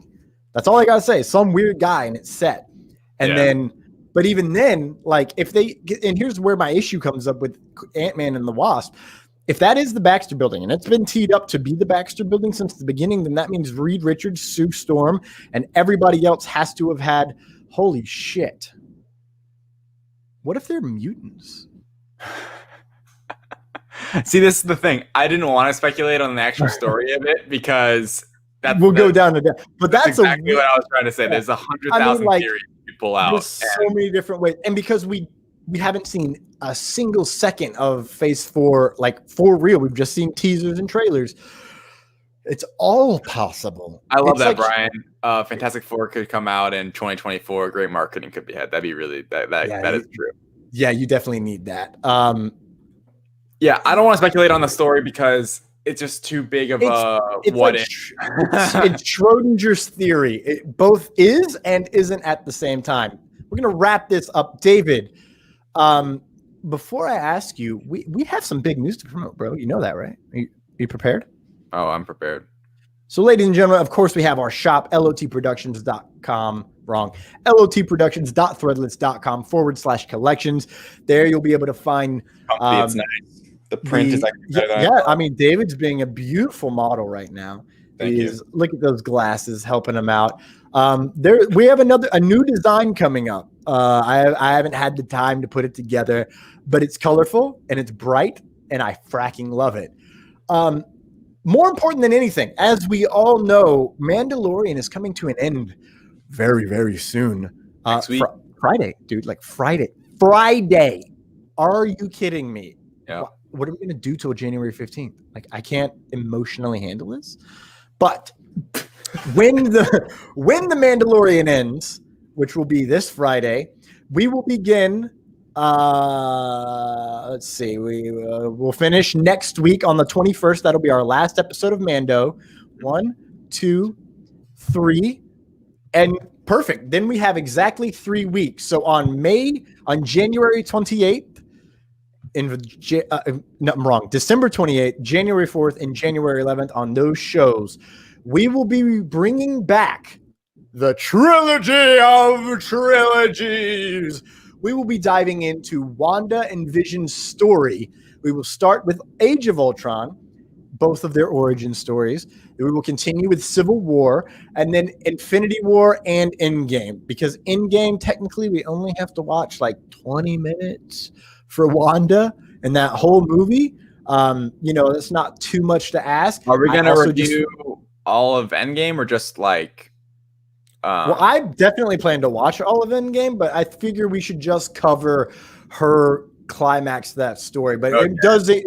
So for me, I'm watching Infinity War and Endgame that week, but the focus is on Wanda and Vision and how it sets up WandaVision. Yeah. It's really about their getting more and a little bit of Endgame. Yeah. Yeah. It just refreshes our everybody, us especially, for what's going to come in the emotional stakes of WandaVision. It's going to be a lot of fun. I'm excited. I'm excited to sit down and watch these movies. And it's in such a weird order too, right? Like Age of Ultron, Captain America Civil War, Avengers Infinity War, 15 minutes of Endgame. So that's what we have to promote. Yeah. What was that? I'm excited for Ultron to remember kind of Wanda's origin. Like that'll be really cool, especially leading into WandaVision. Yeah, exactly. I feel like she's like grown so much since then. And Feige said, I don't know if there's anybody who's gone through more pain and devastation than Wanda. And people are looking at, like, I love the meme because it's like Thor fans, and it's just that puppet where he's like, yeah, right. And it's like, honestly, it really is. It's basically Wanda and Thor have like the most trauma in their life. Yeah. Because, Thor's lost literally everyone. And so has Wanda. Yeah. And Wanda's died and come back to life. So that's even worse.